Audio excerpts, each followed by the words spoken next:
শব্দের ভেতর লুকিয়ে থাকে কত না অনুভূতি, কখনো আনন্দ, কখনো অবাক করা এক বিষাদ। এই তো সেই মুহূর্তগুলো নিয়েই বেঁচে আছে সাহিত্যের প্রতিটা চরিত্র, প্রতিটা গল্প। আমরা সেই অনুভূতিগুলোকে আবার ছুঁয়ে দেখি, ঠিক যেমন একসময় ছুঁয়েছিলাম রূপকথার পাতায়। চলুন আবার ডুব দিই গল্পের জগতে, যেখানে প্রতিটা শব্দ আপনাকে নিয়ে যায় এক নতুন অনুভবে। সাহিত্যম, শব্দের ভিতর গল্প আর গল্পের ভেতর জীবন।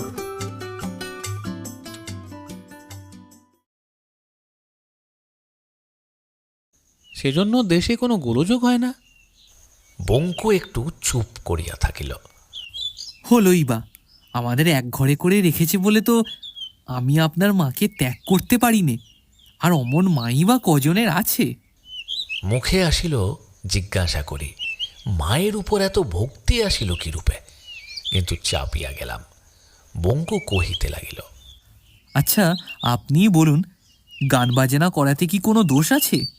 আমার মা তো শুধু তাই করেন, পরনিন্দে পরচর্চা তো আর করেন না। বরঞ্চ গ্রামে আমাদের যারা পরম শত্রু তাদেরই ৮-১০ জন ছেলের পড়ার খরচা দেন। শীতকালে কত লোককে কাপড় দেন, কম্বল দেন। এ কি মন্দ কাজ করেন? না, এ তো খুব ভালো কাজ। তবে বলুন তো, আমাদের গায়ের মতো পাজি গাঁ কি কোথাও আছে? এই দেখুন না, সে বছর ইট পুড়িয়ে আমাদের কোঠা বাড়ি তৈরি হলো। গ্রামে ভয়ানক জলকষ্ট দেখে মা আমার মাকে বললেন, দিদি আরও কিছু টাকা খরচ করে ইট খোলাটাকেই একটি পুকুর কাটিয়ে দিই। ৩-৪ হাজার টাকা খরচ করে তাই করে দিলেন, ঘাট বাঁধিয়ে দিলেন। কিন্তু গাঁয়ের লোক সে পুকুর মাকে প্রতিষ্ঠা করতে দিল না। অমন জল কিন্তু কেউ খাবে না, ছোঁবে না। এমনি বজ্জাত লোক, কেবল এই হিংসায় সবাই মরে যায়। সে আমাদের কোঠাবাড়ি তৈরি হলে বুঝলেন না? বলো কি, এই দারুণ জলকষ্ট ভোগ করবে তবু অমন জল ব্যবহার করবে না? তাই তো, কিন্তু সে কি বেশি দিন চলে? প্রথম বছর ভয়ে কেউ সে জল ছুঁল না, কিন্তু এখন ছোট লোকেরা সবাই নিচ্ছে, খাচ্ছে। বামুন কায়েতরাও চৈত্র বৈশাখ মাসে লুকিয়ে জল নিয়ে যাচ্ছে, কিন্তু তবু পুকুর প্রতিষ্ঠা করতে দিল না। এ কি মায়ের কম কষ্ট? নিজের নাক কেটে পরের জাতটা ভাঙবার যে একটা কথা আছে, এই যে দেখি তাই। ঠিক তাই, এমন গায়ে আলাদা এক ঘরে হয়ে থাকাই সাপে বর। আপনি কি বলেন? প্রত্যুত্তরে আমি শুধু হাসিয়া ঘাড় নাড়িলাম। হাঁ না স্পষ্ট করিয়া কিছুই বলিলাম না। কিন্তু সেজন্য বঙ্কুর উদ্দীপনা বাধা পাইল না। দেখিলাম ছেলেটি তাহার বিমাতাকে সত্যিই ভালোবাসে। অনুকূল শ্রোতা পাইয়া শক্তির আবেগে সে দেখিতে দেখিতে মাতিয়া উঠিল এবং তার অজস্র স্তুতিবাদে আমাকে প্রায় ব্যাকুল করিয়া তুলিল। হঠাৎ একসময় তাহার হুঁশ হইল যে এতক্ষণের মধ্যে আমি একটি কথাতেও কথা যোগ করি নাই। তখন সে অপ্রতিভ হইয়া কোনো মতে প্রসঙ্গটা চাপা দিবার জন্য প্রশ্ন করিল, আপনি এখন কিছুদিন এখানে আছেন তো? না, কাল সকালেই আমি যাচ্ছি। কাল?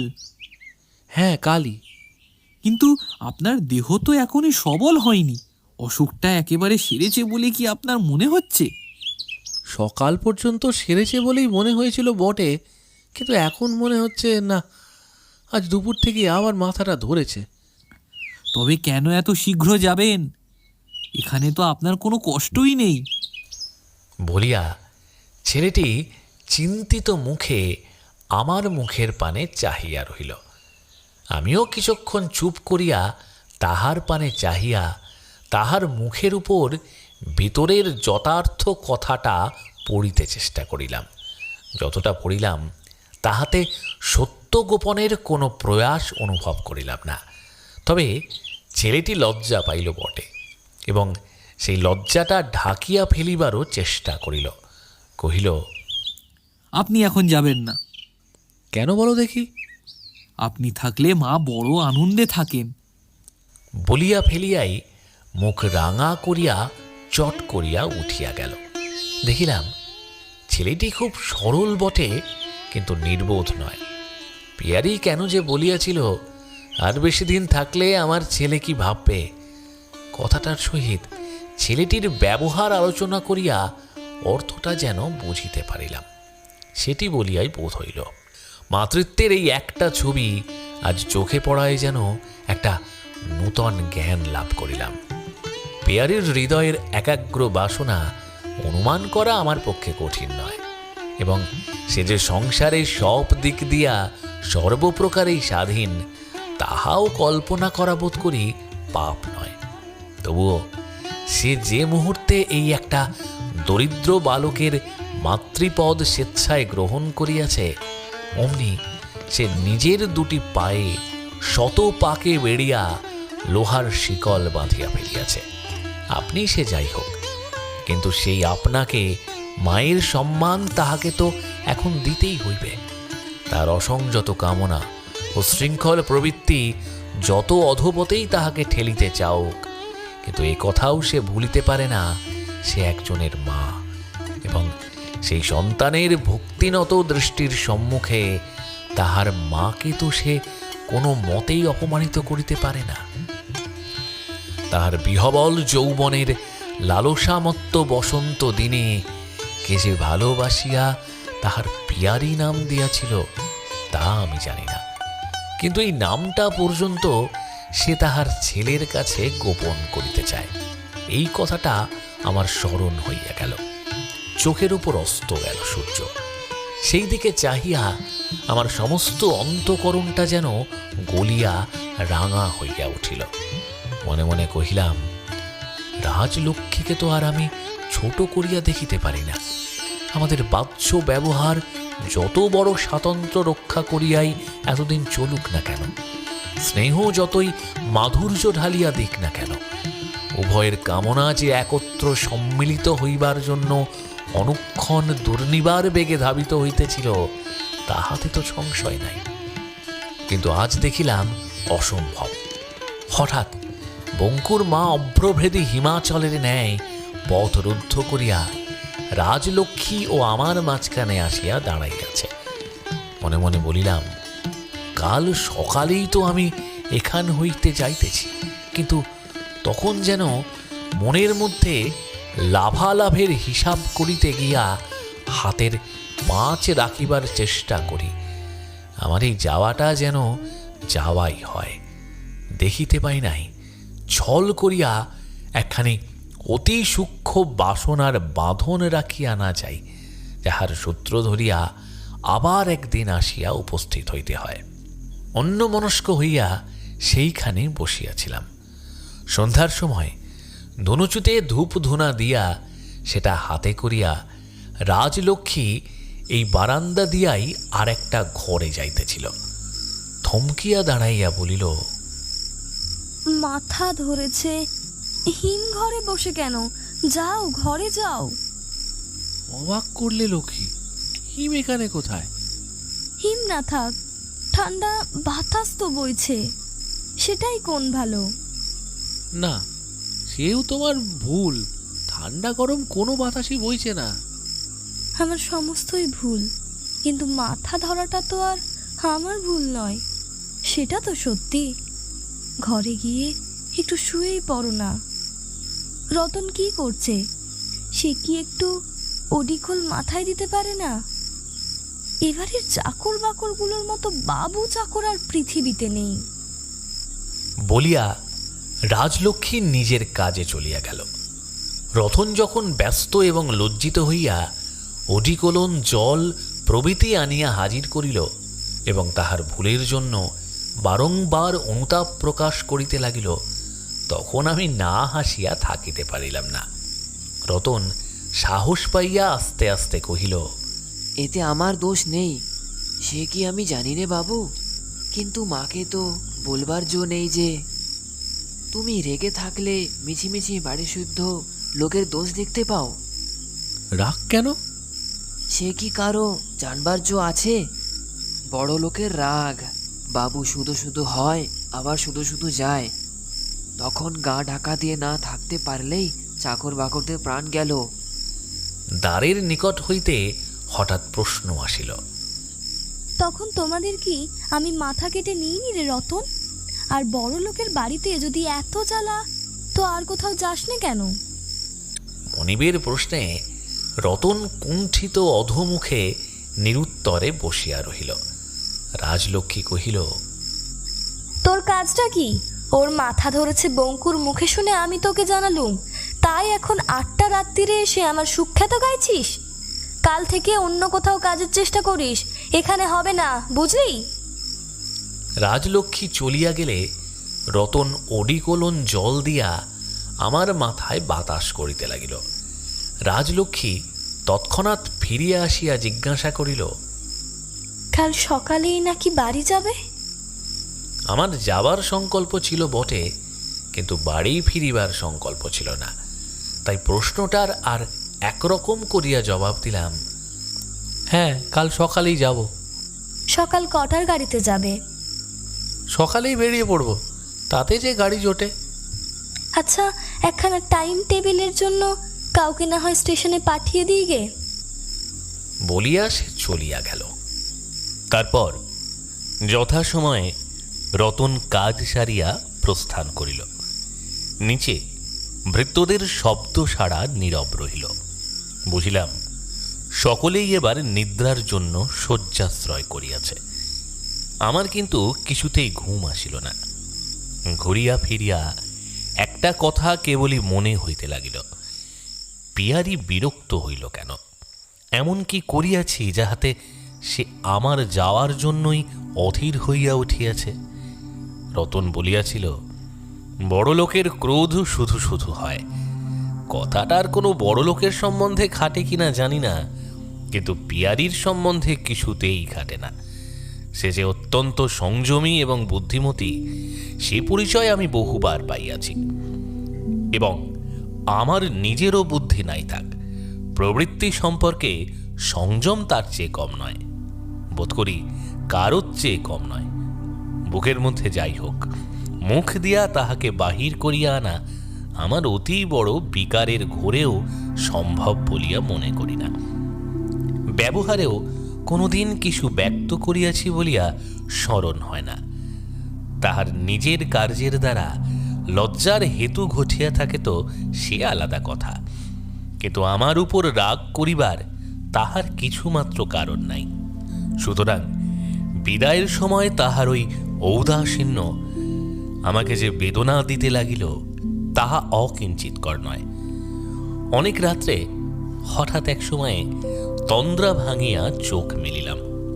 দেখিলাম রাজলক্ষ্মী নিঃশব্দে ঘরে ঢুকিয়া টেবিলের উপর হইতে আলোটা সরাইয়া ওদিকে দরজার কোণে সম্পূর্ণ আড়াল করিয়া রাখিল। সুমুখের জানালাটা খোলা ছিল, তাহা বন্ধ করিয়া দিয়া আমার শয্যার কাছে আসিয়া এক মুহূর্ত চুপ করিয়া দাঁড়াইয়া কি যেন ভাবিয়া লইল। তারপরে মশারির ভিতরে হাত দিয়া প্রথমে আমার কপালের উত্তাপ অনুভব করিল, পরে জামার বোতাম খুলিয়া বুকের উত্তাপ বারংবার অনুভব করিতে লাগিল। নিভৃত চারিণীর এই গোপন করস্পর্শে প্রথমটা কুণ্ঠিত ও লজ্জিত হইয়া উঠিলাম, কিন্তু তখনই মনে হইল সংজ্ঞাহীন রোগে সেবা করিয়া যে চৈতন্য ফিরাইয়া আনিয়াছে, তাহার কাছে আমার লজ্জা পাইবার আছে কি? তাহার পরে সে বোতাম বন্ধ করিল। গায়ের কাপড়টা সরিয়া গিয়াছিল, গলা পর্যন্ত টানিয়া দিল। শেষে মশারির ধারগুলা ভালো করিয়া গুঁজিয়া দিয়া অত্যন্ত সাবধানে কপাট বন্ধ করিয়া চলিয়া গেল। আমি সমস্তই দেখিলাম, সমস্ত বুঝিলাম। যে গোপনেই আসিয়াছিল তাহাকে গোপনেই যাইতে দিলাম, কিন্তু এই নির্জন নিশীথে এসে যে তাহার কতখানি আমার কাছে ফেলিয়া রাখিয়া গেল, তাহা কিছুই জানিতে পারিল না। সকালে প্রস্ফুট জ্বর লইয়াই ঘুম ভাঙিল। চোখ মুখ জ্বালা করিতেছে, মাথা এত ভারী যে শয্যা ত্যাগ করিতেও ক্লেশ বোধ হইল। তবু যাইতেই হইবে। এ বাটিতে নিজেকে আর এক দণ্ডও বিশ্বাস নাই। সে যে কোনো মুহূর্তেই ভাঙিয়া পড়িতে পারে। নিজের জন্যও তত নয়, কিন্তু রাজলক্ষ্মীর জন্যই রাজলক্ষ্মীকে ছাড়িতে যাইতে হইবে। তাহাতে আর কিছুমাত্র দ্বিধা করিলে চলিবে না। মনে মনে ভাবিয়া দেখিলাম, সে তাহার বিগত জীবনের কালি অনেকখানি ধুইয়া পরিষ্কার করিয়া ফেলিয়াছে। আজ তাহার চারিপাশে ছেলেমেয়েরা মা বলিয়া ঘিরিয়া দাঁড়াইয়াছে। এই প্রীতি ও ভক্তির আনন্দদাম হইতে তাহাকে অসম্মানিত করিয়া ছিনাইয়া বাহির করিয়া আনিব, এত বড় প্রেমের সার্থকতা কি? অবশেষে আমার জীবন অধ্যায়ী চিরদিনের জন্য লিপিবদ্ধ হইয়া থাকিবে। পিয়ারি ঘরে ঢুকিয়া কহিল, এখন দেহটা কেমন আছে? খুব মন্দ নয়, যেতে পারবো। আজ না গেলেই কি নয়? হ্যাঁ, আজ যাওয়া চাই। তাহলে বাড়ি পৌঁছেই একটা খবর দিও, নইলে আমাদের বড় ভাবনা হবে।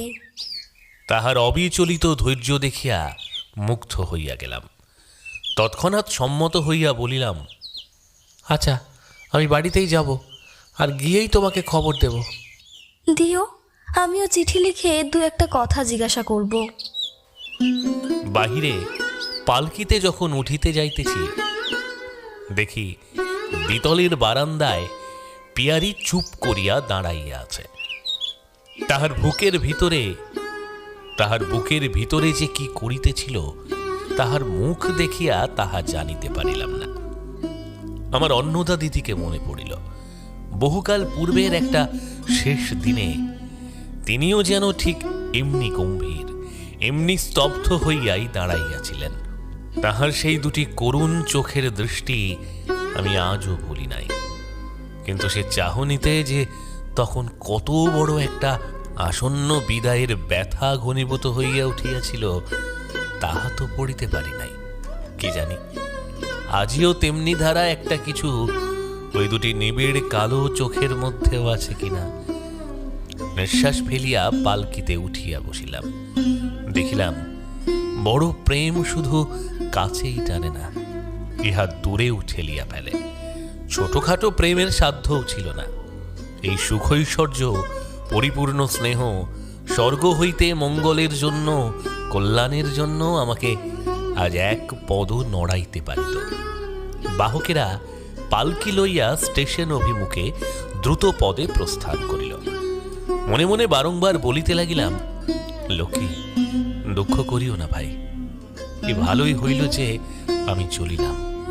তোমার ঋণ ইহজীবনে শোধ করিবার শক্তি আমার নাই, কিন্তু যে জীবন তুমি দান করিলে সে জীবনের অপব্যবহার করিয়া আর না তোমার অপমান করি। দূরে থাকিলেও এই সংকল্প আমি চিরদিন অক্ষুণ্ণ রাখিব। এই ছন্ন ছাড়া জীবনের যে অধ্যায়টা সেদিন রাজলক্ষ্মীর কাছে শেষ বিদায়ের ক্ষণে চোখের জলের ভিতর দিয়া শেষ করিয়া দিয়া আসিয়াছিলাম, মনে করি নাই আবার তাহার ছিন্ন ছূত্র যোজনা করিবার জন্য আমার ডাক পড়িবে।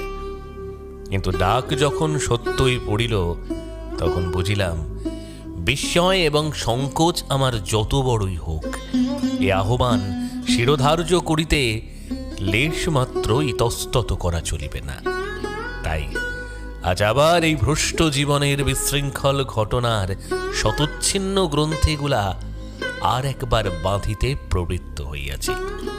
আজ মনে পড়ে, বাড়ি ফিরিয়া আসার পরে আমার এই সুখে দুঃখে মেশানো জীবনটাকে কে যেন হঠাৎ কাটিয়া দুই ভাগে ভাগ করিয়া দিয়াছিল। তখন মনে হইয়াছিল, আমার এই জীবনের দুঃখের বোঝা আর আমার নিজের নয়, এ বোঝা বহিয়া বেড়াক সে যাহার নিতান্ত গরজ, অর্থাৎ আমি যে দয়া করিয়া বাঁচিয়া থাকিব, এই তো রাজলক্ষ্মীর ভাগ্য। চোখে আকাশের রং বদলাইয়া গেল, বাতাসের স্পর্শ আর একরকম করিয়া গায়ে লাগিতে লাগিল। কোথাও যেন আর ঘর বা আপনার পর রহিল না। এমনি এক প্রকার অনির্বচনীয় উল্লাসে অন্তর বাহির একাকার হইয়া উঠিল যে রোগকে রোগ বলিয়া, বিপদকে বিপদ বলিয়া, অভাবকে অভাব বলিয়া আর মনেই হইল না। সংসারের কোথাও যাইতে, কোনো কিছু করিতে দ্বিধা বাধার যেন আর লেশমাত্র সংস্রব রইল না। এসব অনেক দিনের কথা, সে আনন্দ আর আমার নাই। কিন্তু সেদিনের এই একান্ত বিশ্বাসের নিশ্চিন্ত নির্ভরতার স্বাদ একটা দিনের জন্যও যে জীবনে উপভোগ করিতে পাইয়াছি, ইহাই আমার পরম লাভ। অথচ হারাইয়াছি বলিয়াও কোনোদিন ক্ষোভ করি না। শুধু এই কথাটাই মাঝে মাঝে মনে হয়, যে শক্তি সেদিন এই হৃদয়টার ভিতর হইতেই জাগ্রত হইয়া এত সত্বর সংসারের সমস্ত নিরানন্দকে হরণ করিয়া লইয়াছিল, সে কি বিরাট শক্তি। আর মনে হয় সেদিন আমারই মতো আর দুটি অক্ষম দুর্বল হাতের উপর এত বড় গুরুভারটা চাপাইয়া না দিয়া যদি সমস্ত জগৎ ব্রহ্মাণ্ডের ভারবাহী সেই দুটি হাতের উপরে আমার সেদিনের অখণ্ড বিশ্বাসের সমস্ত বোঝা সঁপিয়া দিতে শিখিতাম, তবে আজ আর আমার ভাবনা কি ছিল। কিন্তু যাক সে কথা। রাজলক্ষ্মীকে পৌঁছানো সংবাদ দিয়া চিঠি লিখিয়াছিলাম। সে চিঠির জবাব আসিল অনেক দিন পরে। আমার অসুস্থ দেহের জন্য উদ্বেগ প্রকাশ করিয়া অতপর সংসারী হইবার জন্য সে আমাকে কয়েকটা মোটা রকমের উপদেশ দিয়াছে এবং সংক্ষিপ্ত পত্র শেষ করিয়াছে এই বলিয়া যে সে কাজের ঝঞ্ঝাটে সময়মাত্র পত্রাদি লিখিতে না পারিলেও আমি যেন মাঝে মাঝে নিজের সংবাদ দিই এবং তাহাকে আপনার লোক মনে করি। তথাস্তু এতদিন পরে সেই রাজলক্ষ্মীর এই চিঠি। আকাশ কুসুম আকাশেই শুকাইয়া গেল এবং যে দুই একটা শুকনা পাপড়ি বাতাসে ঝরিয়া পড়িল, তাহাদের কুড়াইয়া ঘরে তুলিবার জন্য মাটি হাতড়াইয়া ফিরিলাম না। চোখ দিয়া যদি বা দু এক ফোঁটা জল পড়িয়া থাকে তো হয়তো পড়িয়াছে, কিন্তু সে কথা আমার মনে নাই। তবে এ কথা মনে আছে যে দিনগুলার স্বপ্ন দিয়া কাটিতে চাহিল না। তবুও এমনিভাবে আরো 5-6 মাস কাটিয়া গেল।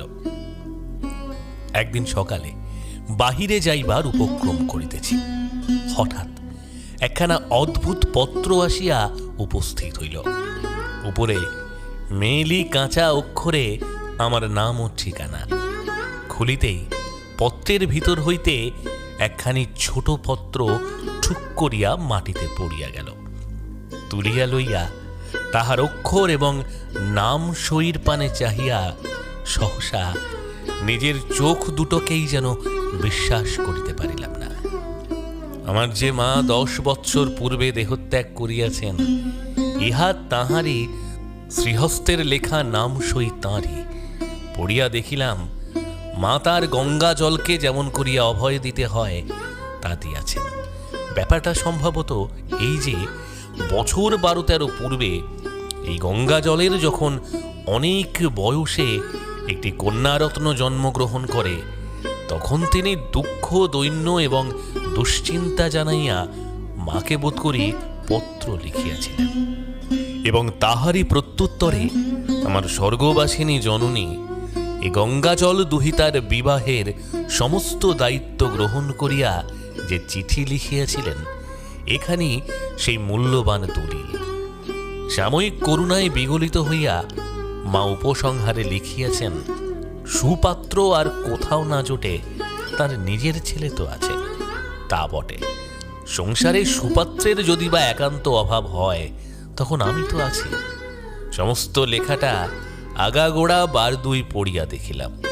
মুন্সিয়ানা আছে বটে, মার উকিল হওয়া উচিত ছিল, কারণ যত প্রকারে কল্পনা করা যাইতে পারে তিনি নিজেকে, মায়ে তাঁর বংশধরটিকেও দায়িত্বে বাঁধিয়া গিয়াছেন।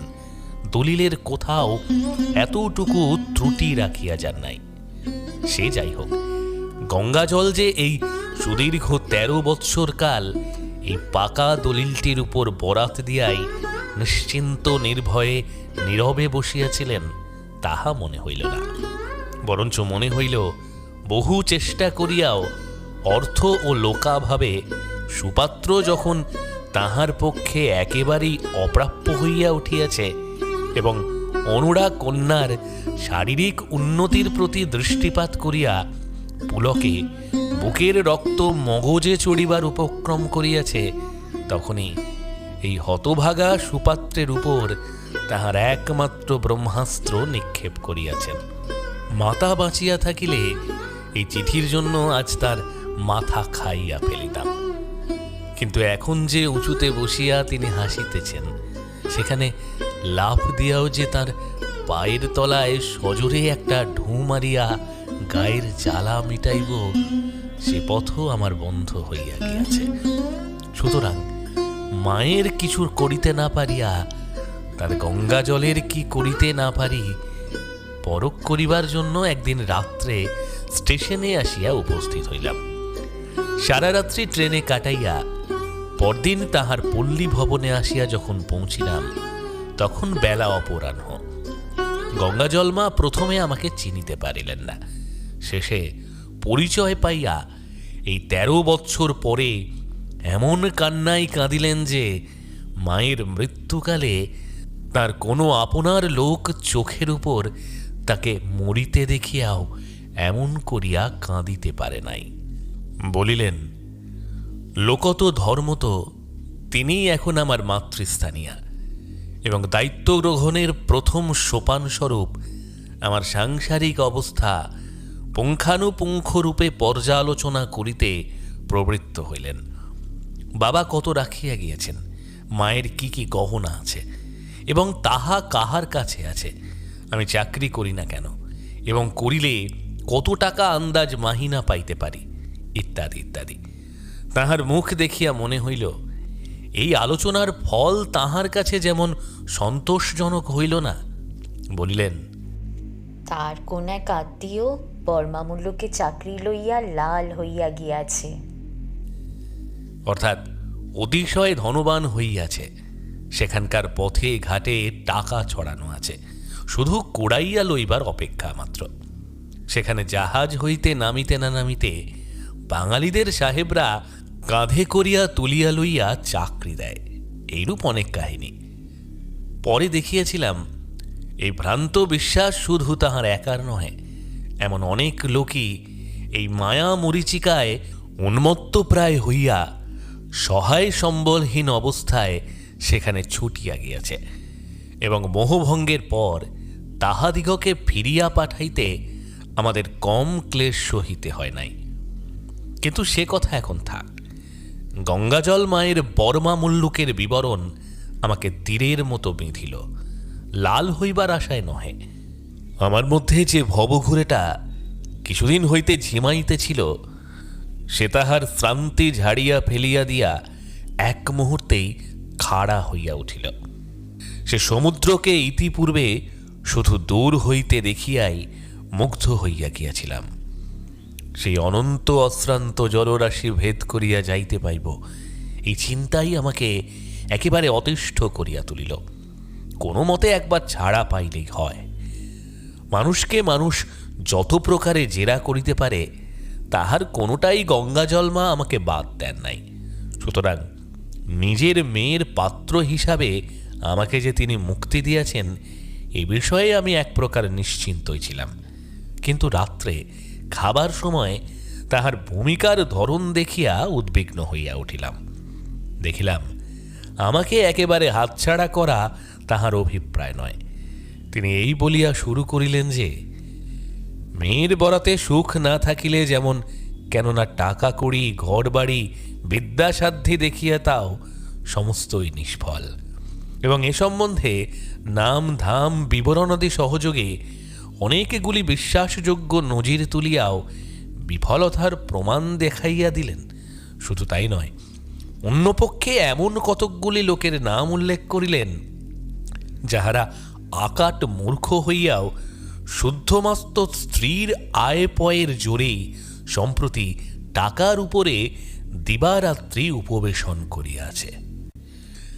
আমি তাহাকে সবিনয়ে জানাইলাম যে টাকা জিনিসটার প্রতি আমার আসক্তি থাকিলেও 24 ঘন্টা তাহার উপরেই উপবেশন করিয়া থাকাটা আমি প্রীতিকর বিবেচনা করি না, এবং এজন্য স্ত্রীর আয় পয় যাচাই করিয়া দেখিবার কৌতূহলও আমার নাই।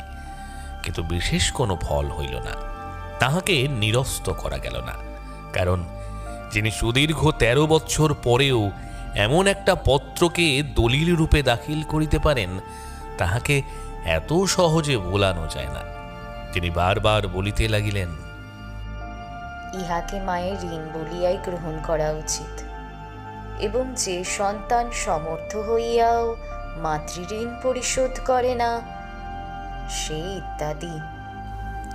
যখন নিরতিশয় শঙ্কিত ও উদ্ভ্রান্ত হইয়া উঠিয়াছি, তখন কথায় কথায় অবগত হইলাম নিকটবর্তী গ্রামে একটি সুপাত্র আছে বটে, কিন্তু 500 টাকার কম তাহাকে আয়ত্ত করা অসম্ভব। একটা ক্ষীণ আশার রশ্মি চোখে পড়িল। মাঝখানেক পরে যা হোক একটা উপায় করিব কথা দিয়া পরদিন সকালেই প্রস্থান করিলাম। কিন্তু কি উপায় কি করিয়া করিব, কোনো দিকে চাহিয়া তাহার কোনো কিনারা দেখিতে পাইলাম না। আমার উপরে আরোপিত এই বাঁধনটা যে আমার পক্ষে সত্যকার বস্তু হইতেই পারে না, তাহা অনেক করিয়া নিজেকে বুঝাইতে লাগলাম। কিন্তু তথাপি মাকে তাহার এই প্রতিশ্রুতির ফাঁস হইতে অব্যাহতি না দিয়া নিঃশব্দে সরিয়া পড়িবার কথাও কোনো মতে ভাবিতে পারিলাম না। বোধ করি এক উপায় ছিল, পিয়ারিকে বলা। কিন্তু কিছুদিন পর্যন্ত এই সম্বন্ধেও মনস্থির করিতে পারিলাম না। অনেক দিন হইল তাহার সংবাদও জানিতাম না। সেই পৌঁছানো খবর ছাড়া আমিও আর চিঠি লিখি নাই, সেও তাহার জবাব দেওয়া ছাড়া দ্বিতীয় পত্র লেখে নাই। বোধ করি চিঠিপত্রের ভিতর দিয়াও উভয়ের মধ্যে একটা যোগসূত্র থাকে, এ তার অভিপ্রায় ছিল না। অন্তত তাহার সেই একটা চিঠি হইতে আমি এইরূপে বুঝিয়াছিলাম। তবু আশ্চর্য এই যে পরের মেয়ের জন্য ভিক্ষার ছলে একদিন যথার্থই পাটনায় আসিয়া উপস্থিত হইলাম। বাড়িতে প্রবেশ করিয়া নিচের বসিবার ঘরের বারান্দায় দেখিলাম দুজন উর্দিপরা দারোয়ান বসিয়া আছে। তাহার হঠাৎ একটা শ্রীহীন অপরিচিত আগন্তুক দেখিয়া এমন করিয়া চাহিয়া রহিল যে আমার সোজা উপরে উঠিয়া যাইতে সংকোচ বোধ হইল। ইহাদের পূর্বে দেখি নাই। পিয়ারির সাবেক বুড়া দারোয়ানজির পরিবর্তে কেন যে তাহার এমন দুজন বাহারে দারোয়ানের আবশ্যক হইয়া উঠিল, তাহা ভাবিয়া পাইলাম না। যাই হোক, ইহাদের অগ্রাহ্য করিয়া উপরে উঠিয়া যাইব কিংবা সবিনয়ে অনুমতি প্রার্থনা করিব, স্থির করিতে না করিতে দেখি রতন ব্যস্ত হইয়া নিচে নামিয়া আসিতেছে। অকস্মাৎ আমাকে দেখিয়া সে প্রথমে অবাক হইয়া গেল, পরে পায়ের কাছে ঢিপ করিয়া একটা প্রণাম করিয়া বলিল, কখন এলেন? এখানে দাঁড়িয়ে যে? এইমাত্র আসছি রতন, খবর সব ভালো? সব ভালো বাবু, ওপরে যান, আমি বরফ কিনে নিয়ে এখনই আসছি বলিয়া যাইতে উদ্যত হইল। উপরে উঠিয়া ঠিক পাশের ঘরটায় বসিবার ঘর, ভিতর হইতে একটা উচ্চ হাসির শব্দ এবং অনেকগুলি লোকের গলা কানে গেল। একটু বিস্মিত হইলাম, কিন্তু পরক্ষণে দ্বারের সম্মুখে আসিয়া অবাক হইয়া গেলাম। আগের বারে এই ঘরটার ব্যবহার হইতে দেখি নাই। নানা প্রকার আসবাবপত্র, টেবিল, চেয়ার প্রভৃতি অনেক জিনিস একটা কোণে গাদা করিয়া রাখা থাকিত। বড় কেহ এ ঘরে আসিত না। আজ দেখি সমস্ত ঘরটা জুড়িয়া বিছানা, আগাগোড়া কার্পেট পাতা, তাহার উপর শুভ্র জাজিম ধপধপ করিতেছে। তাকিয়াগুলার অড় পরানো হইয়াছে এবং তাহারই কয়েকটা আশ্রয় করিয়া জন কয়েক ভদ্রলোক আশ্চর্য হইয়া আমার পানে চাহিয়া আছেন। তাহাদের পরনে বাঙালির মতো ধুতি পিরান থাকিলেও মাথার উপর কাজ করা মসলিনের টুপিতে বেহারি বলিয়াই মনে হইল। একজোড়া বাঁয়া তবলার কাছে একজন হিন্দুস্থানি তবলচি এবং তাহারই অদূরে বসিয়া পিয়ারি বাইজি নিজে একপাশে একটা ছোট হারমোনিয়াম। পিয়ারির গায়ে মুজরার পোশাক ছিল না বটে, কিন্তু সাজসজ্জারও অভাব ছিল না। বুঝিলাম এটা সঙ্গীতের বৈঠক। ক্ষণকাল বিশ্রাম চলিতেছে মাত্র। আমাকে দেখিয়া পিয়ারির মুখের সমস্ত রক্ত কোথায় যেন অন্তর্হিত হইয়া গেল। তারপরে জোর করিয়া একটু হাসিয়া বলিল, হে কি শ্রীকান্ত বাবু যে কবে এলেন? আজই। আজই? কখন? কোথা থেকে উঠলেন? ক্ষণকালের জন্য হয়তোবা একটু হতবুদ্ধি হইয়া গিয়া থাকিব, না হইলে জবাব দিতে বিলম্ব হইত না। কিন্তু আপনাকে সামলাইয়া লইতেও বিলম্ব হইল না। বলিলাম, এখানকার সমস্ত লোককেই তো তুমি চেনো না, নাম শুনলে চিনতে পারবে না। যে ভদ্রলোকটি সবচেয়ে জমকাইয়া বসিয়াছিলেন, বোধ করি এ যজ্ঞের যজমান তিনি, বলিলেন, आइए बाबूजी बैठिए। বলিয়া মুখ টিপিয়া একটুখানি হাসিলেন। ভাবে বুঝাইলেন যে আমাদের উভয়ের সম্বন্ধটা তিনি ঠিক আঁচ করিয়া লইয়াছেন। তাহাকে একটা সসম্মান অভিবাদন করিয়া জুতার ফিতা খুলিবার ছলে মুখ নিচু করিয়া অবস্থাটা ভাবিয়া লইতে চাহিলাম। বিচারের সময় বেশি ছিল না বটে, কিন্তু এই কয়েক মুহূর্তের মধ্যে এটা স্থির করিয়া ফেলিলাম যে ভিতরে আমার যাই থাক, বাহিরের ব্যবহারে তাহা কোনো মতেই প্রকাশ পাইলে চলিবে না। আমার মুখের কথায়, আমার চোখের চাহনিতে, আমার সমস্ত আচরণের কোনো ফাঁক দিয়া যেন অন্তরের ক্ষোভ বা অভিমানের একটি বিন্দুও বাহিরে আসিয়া না পড়িতে পারে। ক্ষণকালের পরে ভিতরে সকলের মধ্যে আসিয়া যখন উপবেশন করিলাম, তখন নিজের মুখের চেহারাটা স্বচক্ষে দেখিতে পাইলাম না সত্য, কিন্তু অন্তরে অনুভব করিলাম যে তাহাতে অপ্রসন্নতার চিহ্ন লেশ মাত্র আর নাই। রাজলক্ষ্মীর প্রতি চাহিয়া সহাস্যে কহিলাম, ভাইজি বিবি, আজ সুখদেব ঠাকুরের ঠিকানা পেলে তাকে তোমার সামনে বসিয়ে একবার মনের জোরটা তার যাচাই করে নিতুম। বলি, করেছ কি? এই যে রূপের সমুদ্র বইয়ে দিয়েছ। প্রশংসা শুনিয়া কর্মকর্তা বাবুটি আহ্লাদে গলিয়া বারংবার মাথা নাড়িতে লাগিলেন। তিনি পূর্ণিয়া জেলার লোক। দেখিলাম তিনি বাংলা বলিতে না পারলেও বেশ বোঝেন, কিন্তু পিয়ারির কান পর্যন্ত রাঙা হইয়া উঠিল। কিন্তু সেটা যে লজ্জায় নয়, রাগে, তাহা বুঝিতেও আমার বাকি রহিল না। কিন্তু ভ্রুক্ষেপ করিলাম না। বাবুটিকে উদ্দেশ্য করিয়া তেমনি হাসি মুখে বাংলা করিয়া কহিলাম, আমার আসার জন্যে আপনাদের আমোদ আহ্লাদের যদি এতটুকু বিঘ্ন হয় তো অত্যন্ত দুঃখিত হব। গান বাজনা চলুক। বাবুটি এত খুশি হয়ে উঠিলেন যে আবেগে আমার পিঠের উপর একটা চাপড় মারিয়া বলিলেন, बहुत अच्छा बाबू। प्यारा बीबी, एक ठो ভালো সঙ্গীত হোক। সন্ধ্যের পর হবে, আর এখন নয়। বলিয়া পিয়ারি হারমোনিয়ামটা দূরে ঠেলিয়া দিয়া সহসা উঠিয়া গেল। এইবার বাবুটি আমার পরিচয় গ্রহণের উপলক্ষে নিজের পরিচয় দিতে লাগিলেন। তার নাম রামচন্দ্র সিংহ। তিনি পূর্ণিয়া জেলার একজন জমিদার। দ্বারভাঙার মহারাজ তার কুটুম্ব। পিয়ারি বিবিকে তিনি ৬০-৮ বৎসর হইতে জানেন। সে তার পূর্ণিয়ার বাড়িতে তিনি ৪ বার মুজরা করিয়া আসিয়াছে। তিনি নিজেও অনেকবার এখানে গান শুনিতে আসেন, কখনো কখনো ১০-১২ দিন পর্যন্ত থাকেন। মাস তিনেক পূর্বেও একবার আসিয়া ১ সপ্তাহ বাস করিয়া গিয়াছেন, ইত্যাদি ইত্যাদি। আমি কেন আসিয়াছি এইবার তাহা জিজ্ঞাসা করিলেন। আমি উত্তর দিবার পূর্বেই পিয়ারি আসিয়া উপস্থিত হইল।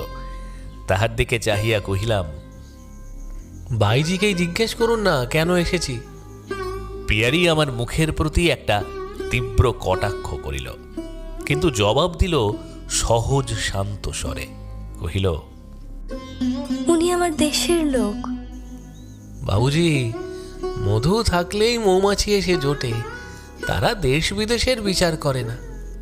কিন্তু বলিয়াই দেখিলাম রহস্যটা গ্রহণ করিতে না পারিয়া পূর্ণিয়া জেলার জমিদার মুখখানা গম্ভীর করিলেন এবং তার চাকর আসিয়াই যেই জানাইল সন্ধ্যা আহ্নিকের জায়গা করা হইয়াছে, তিনি তখনই প্রস্থান করিলেন।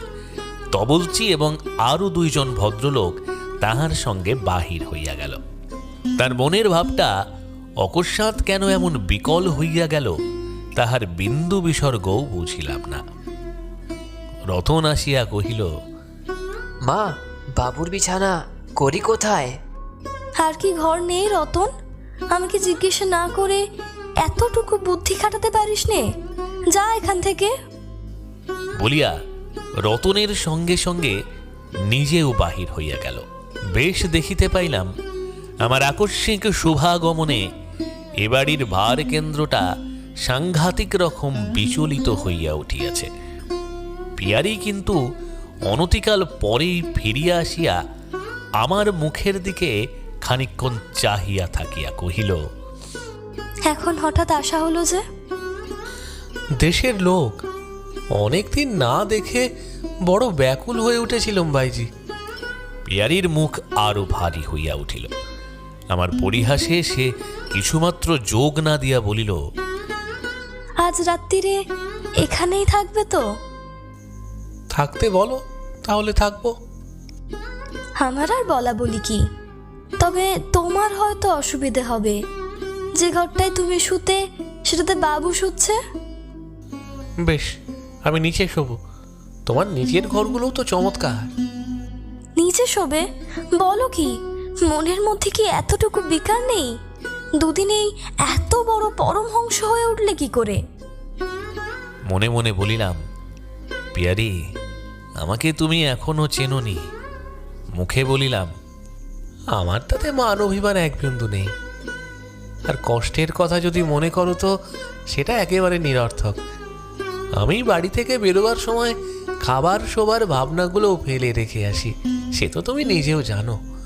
বেশি বিছানা থাকে তো একটা পেতে দিতে বলো, না থাকে দরকার নেই, আমার কম মন সম্বল আছে। তা আছে জানি, কিন্তু এতে তোমার মনে কোনো রকম দুঃখ হবে না তো? না, কারণ স্টেশনে পড়ে থাকার চেয়ে এটা ঢের ভালো।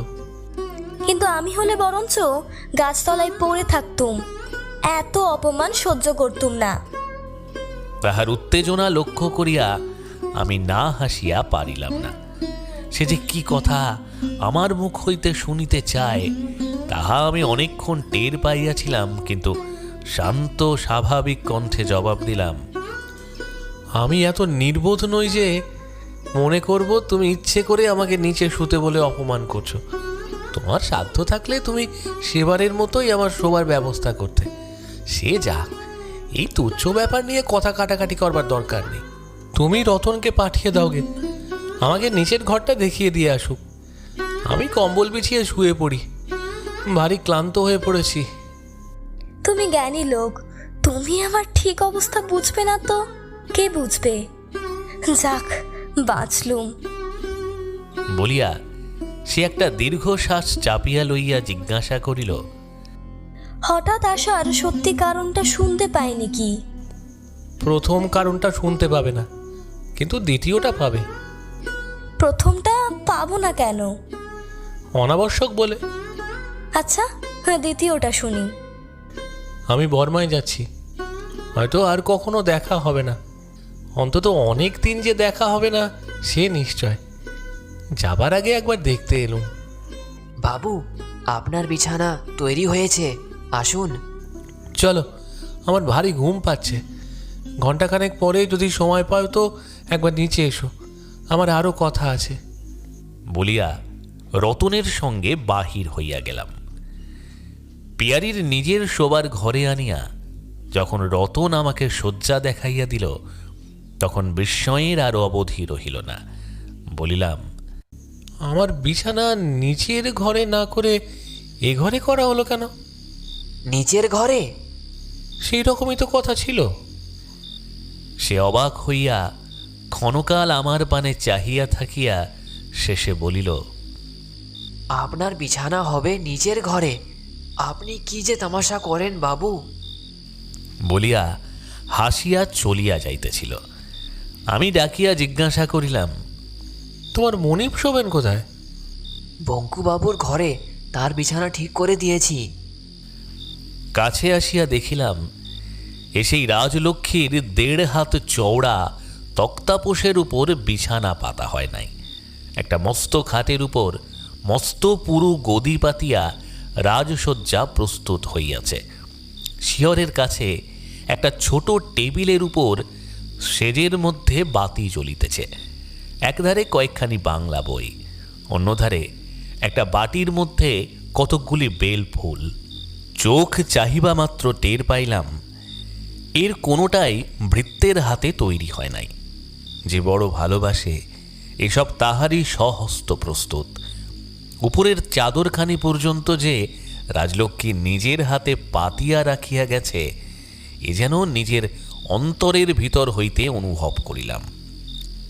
আজ ওই লোকটার সম্মুখে আমার অচিন্তপূর্ব অভ্যাগমে রাজলক্ষ্মী হতবুদ্ধি হইয়া প্রথমে যে ব্যবহারই করুক, আমার নির্বিকার ঔদাসীন্যে মনে মনে সে যে কতখানি শঙ্কিত হইয়া উঠিতেছিল তাহা আমার অগোচর হইল না। এবং কেন যে আমার মধ্যে একটা ঈর্ষার প্রকাশ দেখিবার জন্য সে এতক্ষণ ধরিয়া এত প্রকারে আমাকে আঘাত করিয়া ফিরিতেছিল তাহাও আমি বুঝিয়াছিলাম। কিন্তু সমস্ত জানিয়াও যে নিজের নিষ্ঠুর রূঢ়তাকেই পৌরুষ জ্ঞান করিয়া তাহার অভিমানের কোনো মান্য রাখি নাই, তাহার প্রত্যেক ক্ষুদ্র আঘাতটিকেই শতগুণ করিয়া ফিরাইয়া দিয়াছি। এই অন্যায় আমার মনের মধ্যে এখন ছুঁচের মতো বিঁধিতে লাগিল।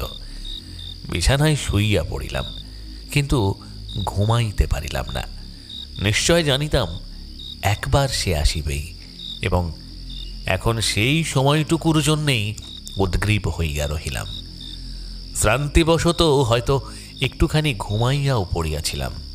সহসা চোখ মেলিয়া দেখিলাম পিয়ারি আমার গায়ের উপর একটা হাত রাখিয়া বসিয়াছে। উঠিয়া বসিতেই সে কহিল, বর্মায় গেলে মানুষ আর ফেরে না, সে খবর জানো? না, তা জানি না। তবে ফিরতেই হবে এমন তো কারোর মাথার দিব্যি নেই। নেই? তুমি কি পৃথিবীর সকলের মনের কথাই জানো নাকি?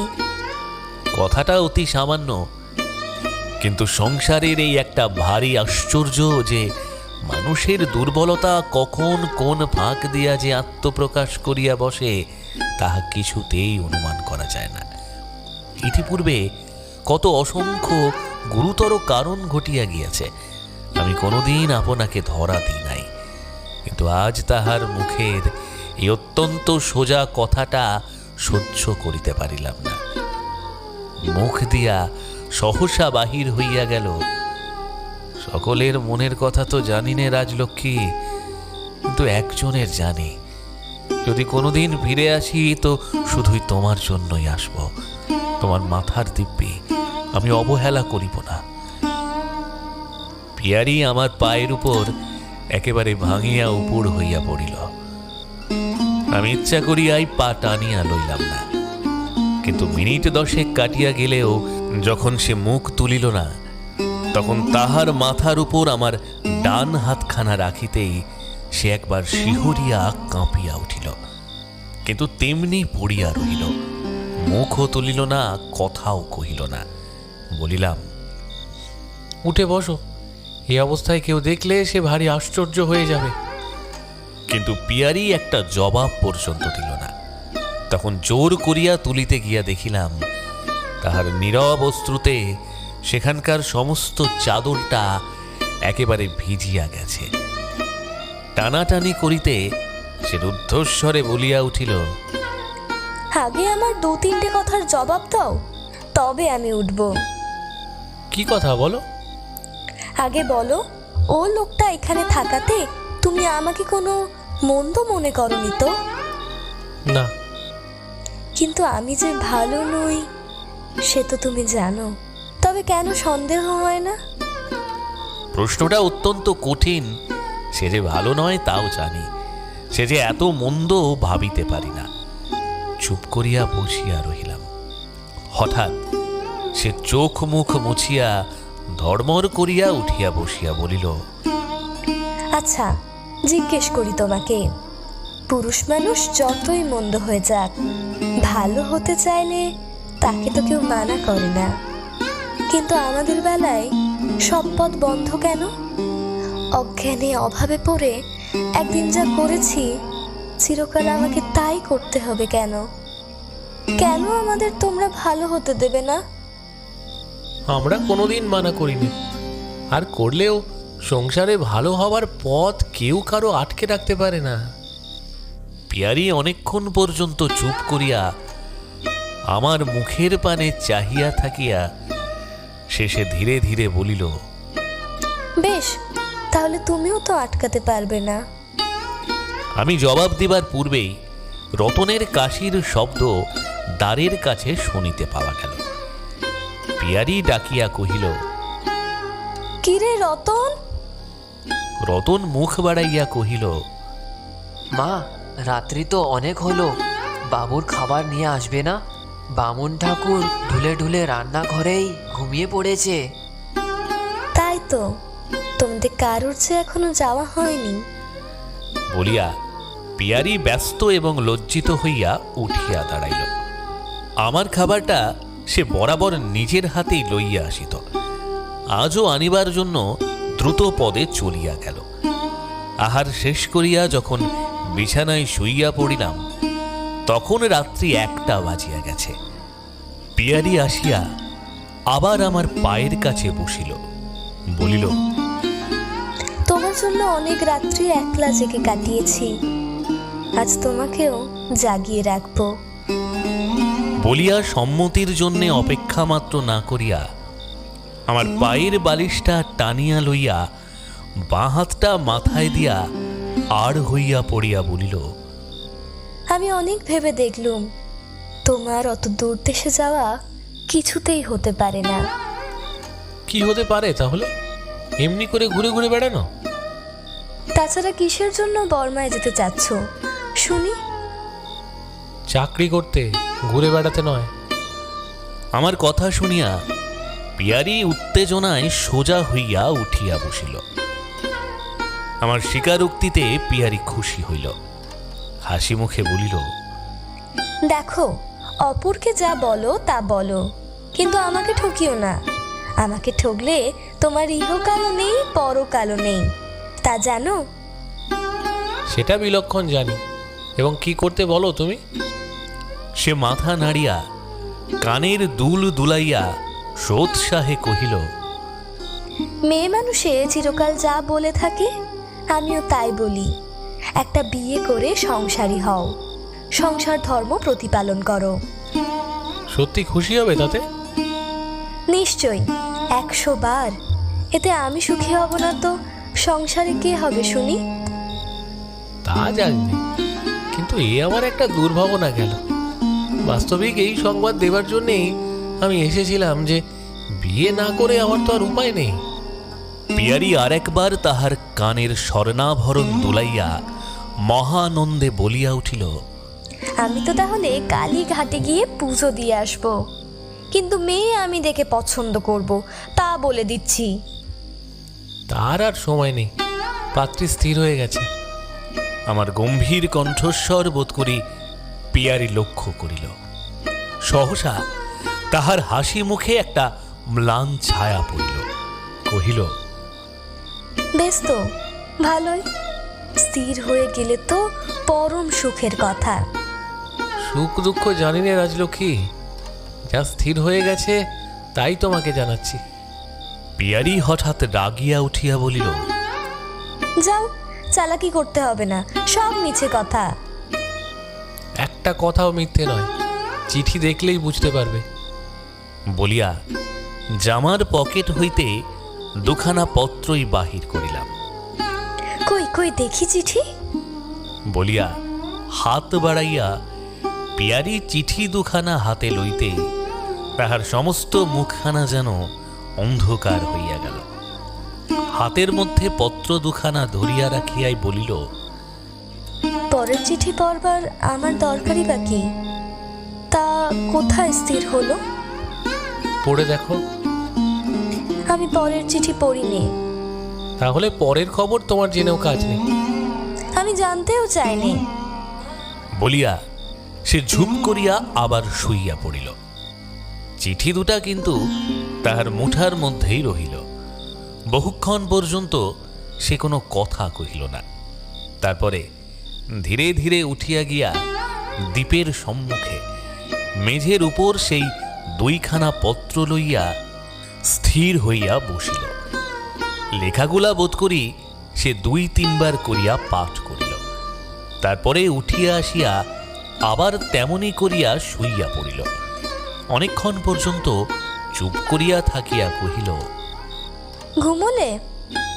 না, এখানে আমি কিছুতেই বিয়ে দেব না। সে মেয়ে ভালো নয়, আমি তাকে ছেলেবেলায় দেখেছি। মার চিঠি পড়লে? হ্যাঁ, কিন্তু খুড়িমার চিঠিতে এমন কিছু লেখা নেই যে তোমাকে তাকে ঘাড়ে করে করতে হবে। আর থাক না ভালো, না থাক ভালো, এ মেয়ে আমি কোনো মতেই ঘরে আনবো না। কিরকম মেয়ে ঘরে আনতে চাও শুনতে পাই কি? সে আমি এখনই কি করে বলবো, বিবেচনা করে দেখতে হবে তো।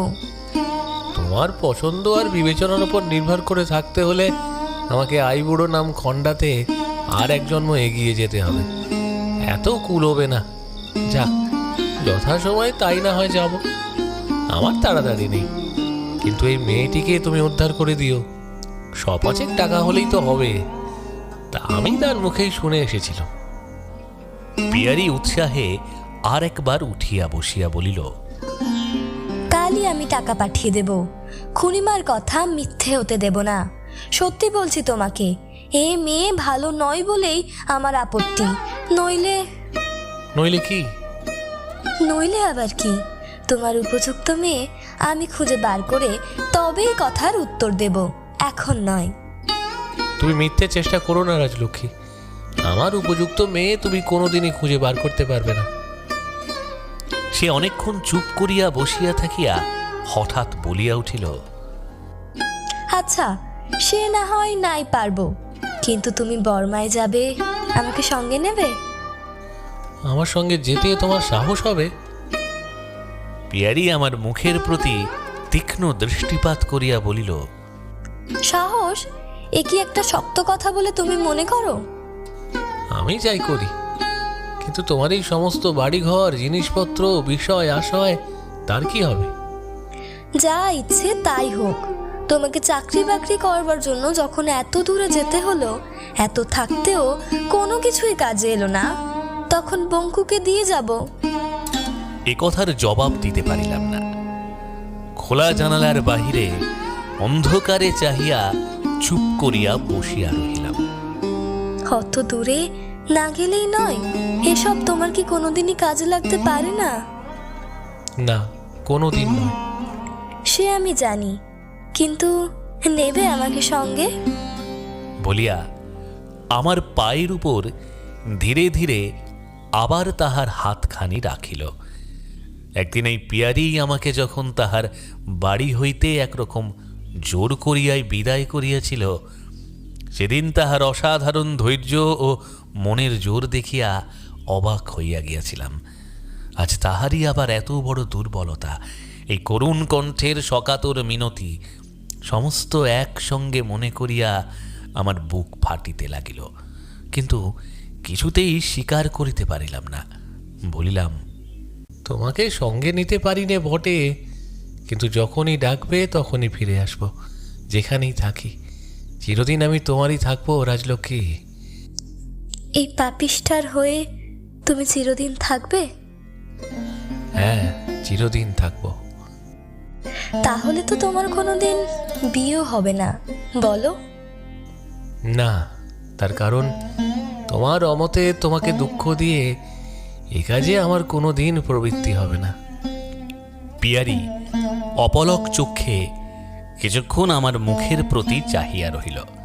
তারপরে তাহার 2 চক্ষু অশ্রুজলে পরিপূর্ণ হইয়া বড় বড় ফোঁটা গাল বাহিয়া টপ টপ ঝরিয়া পড়িতে লাগিল।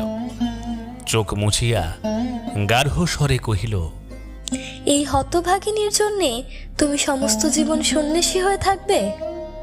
তা আমি থাকবো, তোমার কাছে যে জিনিস আমি পেয়েছি তার বদলে সন্ন্যাসী হয়ে থাকাটা আমার লোকসান নয়।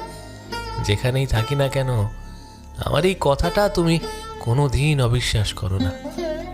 পলকের জন্য দুইজনের চোখাচোখি হইল এবং পরক্ষণে সে বালিশের উপর মুখ গুঁজিয়া উপুড় হইয়া পড়িল।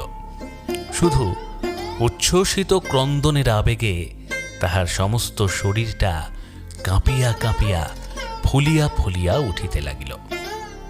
মুখ তুলিয়া চাহিলাম, সমস্ত বাড়িটা গভীর সুষুপ্তিতে আচ্ছন্ন, কোথাও কেহ জাগিয়া নাই। একবার শুধু মনে হইল জানালার বাহিরে অন্ধকার রাত্রি তাহার কত উৎসবের প্রিয় সহচরী পিয়ারি বাইজির বুক ফাটা অভিনয় আজ যেন নিঃশব্দে চোখ মেলিয়া অত্যন্ত পরিতৃপ্তির সহিত দেখিতেছে। এক একটা কথা দেখিয়াছি, সারা জীবনে বলিতে পারা যায় না।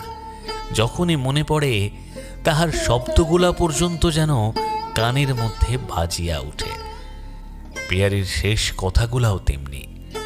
আজও আমি তাহার রেশ শুনিতে পাই। সে যে স্বভাবতই কত বড় সংযমী সে পরিচয় ছেলেবেলাতেই বহুবার দিয়েছে।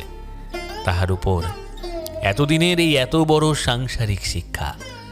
গতবারের বিদায়ের ক্ষণটিতে কোনো মতে পলাইয়া সে আত্মরক্ষা করিয়াছিল, কিন্তু এবার কিছুতেই আর আপনাকে সামলাইতে পারিল না।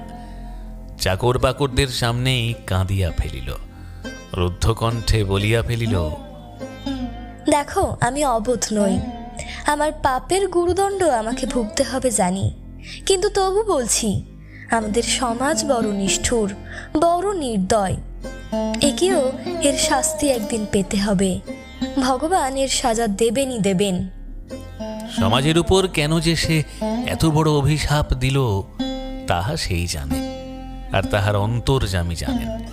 আমিও যে না জানি তা নয়, কিন্তু নির্বাক হইয়া রহিলাম।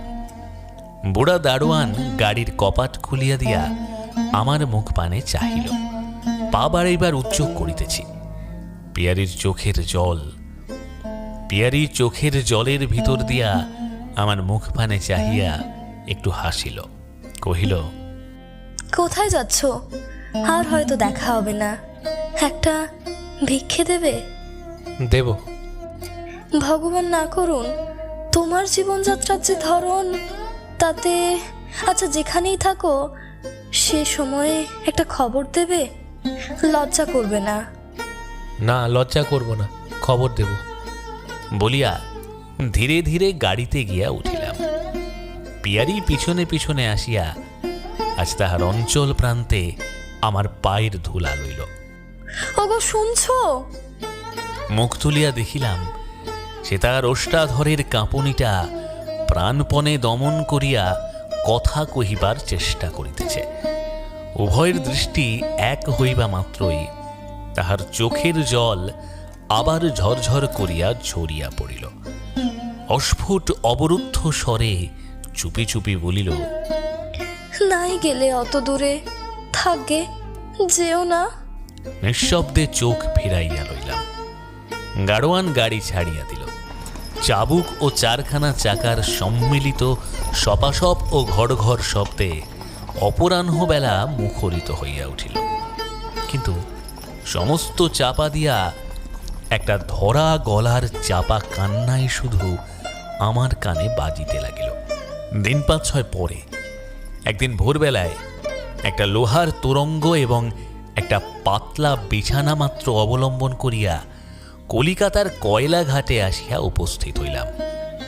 গাড়ি হইতে নামিতে না নামিতে এক খাঁকি কুর্তি পরা কুলি আসিয়া এই দুটাকে ছোঁ মারিয়া লইয়া কোথায় যে চক্ষের পলকে অন্তর্ধান হইয়া গেল, খুঁজিতে খুঁজিতে দুশ্চিন্তায় চোখ ফাটিয়ে জল না আসা পর্যন্ত আর তাহার কোনো সন্ধানই পাওয়া গেল না। গাড়িতে আসিতে আসিতেই দেখিয়াছিলাম যেটি ও বড় রাস্তার অন্তর্বর্তী সমস্ত ভূখণ্ডটাই নানা রঙের পদার্থে বোঝাই হইয়া আছে। লাল, কালো, পাঁশুটে, গেরুয়া, একটু কুয়াশা করিয়াও ছিল। মনে হইল একপাল বাছুর বোধ হয় বাঁধা আছে, চালান যাইবে। কাছে আসিয়া ঠাহর করিয়া দেখি চালান যাইবে বটে, কিন্তু বাছুর নয়, মানুষ মোটঘাট লইয়া স্ত্রী পুত্রের হাত ধরিয়া সারা রাত্রি অমনি করিয়া হিমে পড়িয়া আছে। প্রত্যুষে সর্বাগ্রে জাহাজের একটু ভালো স্থান অধিকার করিয়া লইবে বলিয়া, অতএব কাহার সাধ্য পরে আসিয়া ইহাদের অতিক্রম করিয়া জেটির দোরগোড়ায় যায়। অনতিকাল পরে এই দল যখন সজাগ হইয়া উঠিয়া দাঁড়াইল, তখন দেখিলাম কাবুলের উত্তর হইতে কুমারিকার শেষ পর্যন্ত এই কয়লাঘাটে প্রতিনিধি পাঠাইতে কাহারও ভুল হয় নাই। সব আছে কালো কালো গেঞ্জি গায়ে, একদল চীনাও বাদ যায় নাই। আমিও নাকি ডেকের যাত্রী, অর্থাৎ যার নিচে আর নাই। সুতরাং ইহাদিওকে পরাস্ত করিয়া আমারও একটুখানি বসিবার জায়গা করিয়া লইবার কথা। কিন্তু কথাটা মনে করিতেই আমার সর্বাঙ্গ হিম হইয়া গেল। অথচ যখন যাইতেই হইবে এবং জাহাজ ছাড়া আর কোনো পথের সন্ধানও জানা নাই, তখন যেমন করিয়া হোক ইহাদের দৃষ্টান্তই অবলম্বন করা কর্তব্য বলিয়া যতই নিজের মনকে সাহস দিতে লাগিলাম, ততই যেন হাল ছাড়িয়া দিতে লাগিল। জাহাজ যে কখন আসিয়া ঘাটে ভিড়িবে সে জাহাজই জানে। সহসা চাহিয়া দেখি এই 1400-1500 লোক ইতিমধ্যে কখন ভেড়ার পালের মতো সার বাঁধিয়া দাঁড়াইয়া গেছে। একজন হিন্দুস্তানিকে জিজ্ঞাসা করিলাম, বাবু, বেশ তো সকলে বসেছিলে, হঠাৎ এমন কাতার দিয়ে দাঁড়ালে কেন? জগদ্রি হোকা। টকদুরি পদার্থটি কি বাবু? লোকটা পিছনের একটা ঠেলা সামলাইয়া বিরক্ত মুখে কহিল, আরে পিলেক কা ডগদ্রি। জিনিসটা আরো দুর্বোধ্য হইয়া পড়িল। কিন্তু বুঝি না বুঝি এতগুলো লোকের যাহা আবশ্যক আমারও তো তাহা চাই। কিন্তু কি কৌশলে যে নিজেকে ওই পালের মধ্যে গুঁজিয়া দিব সে এক সমস্যা হইয়া দাঁড়াইল। কোথাও একটু ফাঁক আছে কিনা খুঁজিতে খুঁজিতে দেখি অনেক দূরে কয়েকটি খিদিরপুরের মুসলমান সংকুচিতভাবে দাঁড়াইয়া আছে। এটা আমি স্বদেশে বিদেশে সর্বত্র দেখিয়াছি। যাহা লজ্জাকর ব্যাপার, বাঙালি সেখানে লজ্জিত হইয়াই থাকে। ভারতের অপরাপর জাতির মতো অসংকোচে ঠেলাঠেলি মারামারি করিতে পারে না।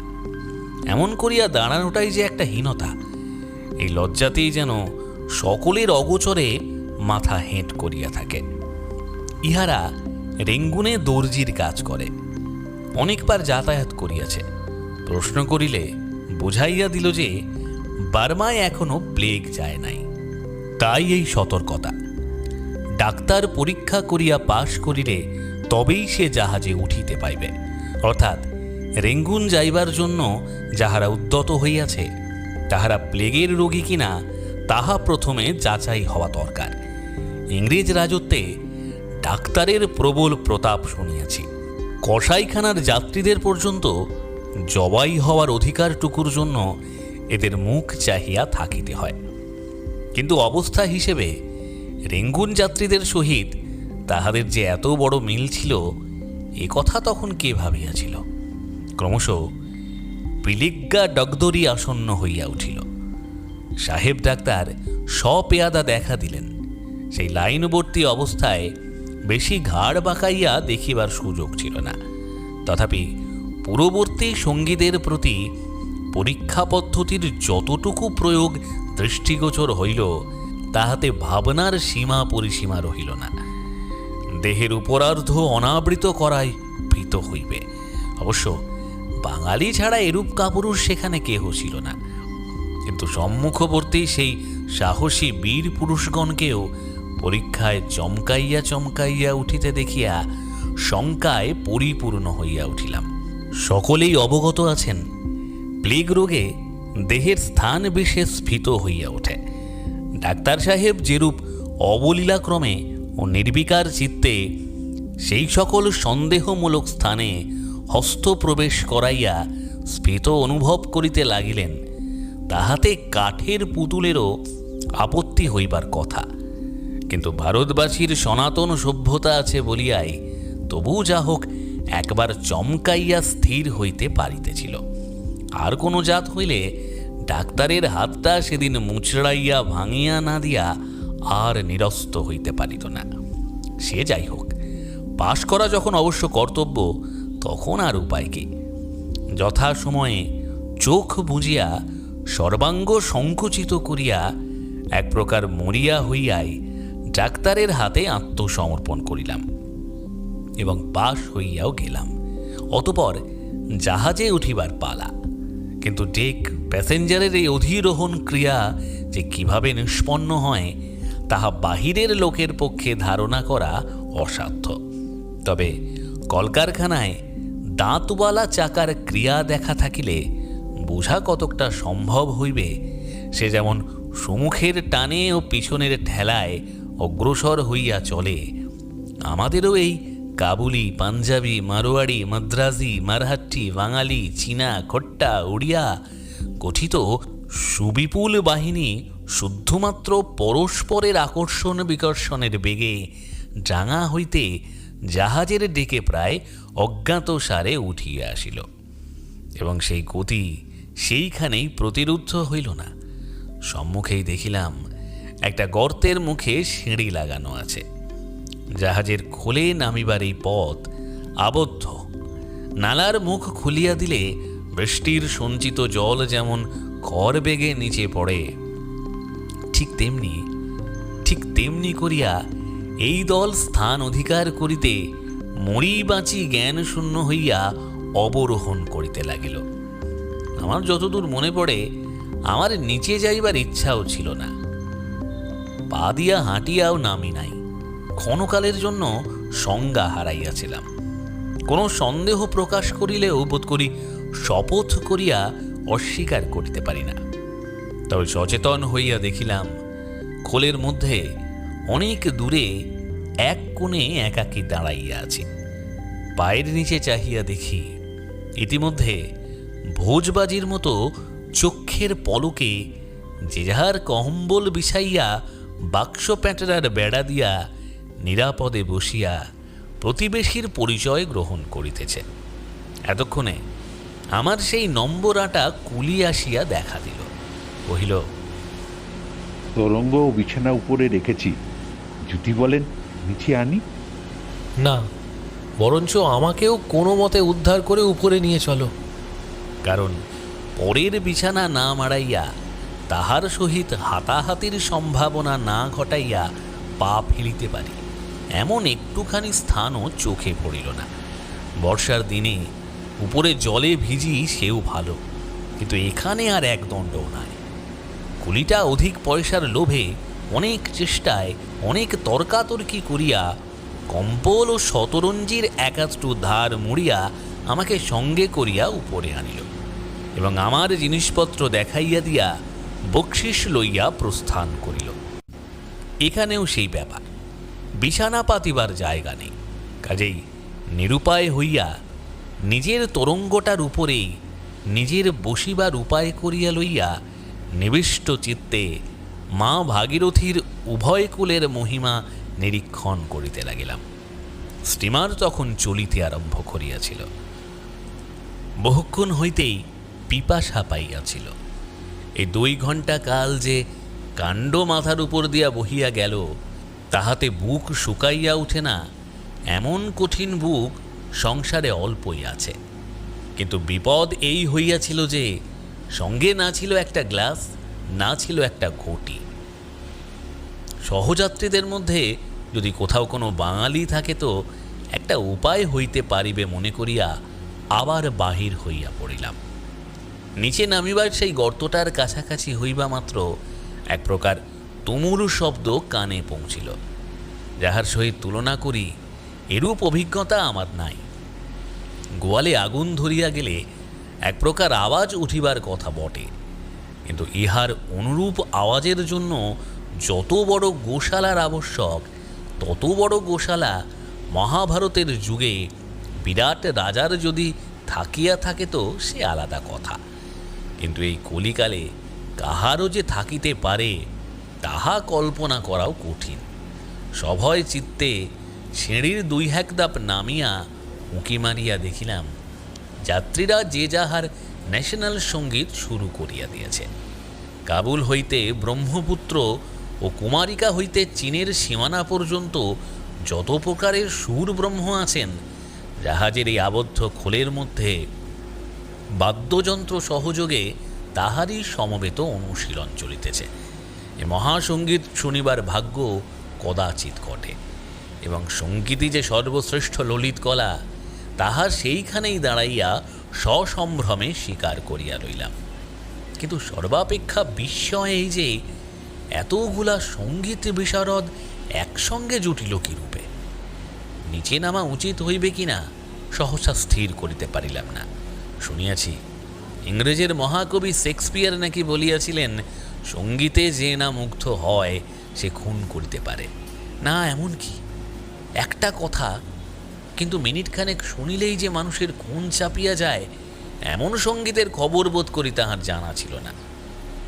জাহাজের খোল বিনা পাঠির পীঠস্থান কিনা জানি না, না হইলে কাবুলিওয়ালা গান গায় এ কথা কে ভাবিতে পারে। এক প্রান্তে এই অদ্ভুত কাণ্ড চলিতেছিল। হাঁ করিয়া চাহিয়া আছি। হঠাৎ দেখি এক ব্যক্তি তাহারই অদূরে দাঁড়াইয়া প্রাণপণে হাত নাড়িয়া আমার দৃষ্টি আকর্ষণের চেষ্টা করিতেছে। অনেক কষ্টে অনেক লোকের চোখ রাঙানি মাথায় করিয়া এই লোকটির কাছে আসিয়া উপস্থিত হইলাম। ব্রাহ্মণ শুনিয়া সে হাত জোড় করিয়া নমস্কার করিল এবং নিজেকে রেঙ্গুনের বিখ্যাত নন্দমিস্ত্রি বলিয়া পরিচয় দিল। পাশে একটি বিগত যৌবনা স্থূলাঙ্গী বসিয়া এক দৃষ্টে আমাকে চাহিয়া দেখিতেছিল। আমি তাহার মুখের দিকে চাহিয়া স্তম্ভিত হইয়া গেলাম। মানুষের এত বড় দুটো ভাঁটার মতো চোখ ও এত মোটা জোড়া ভুরু আমি পূর্বে কখনো দেখি নাই। নন্দমিস্ত্রি তাহার পরিচয় দিয়া কহিল, বাবু মশাই, ইট আমার পরি। কথাটা শেষ না হতেই স্ত্রীলোকটি ফোঁস করিয়া গরজাইয়া উঠিল।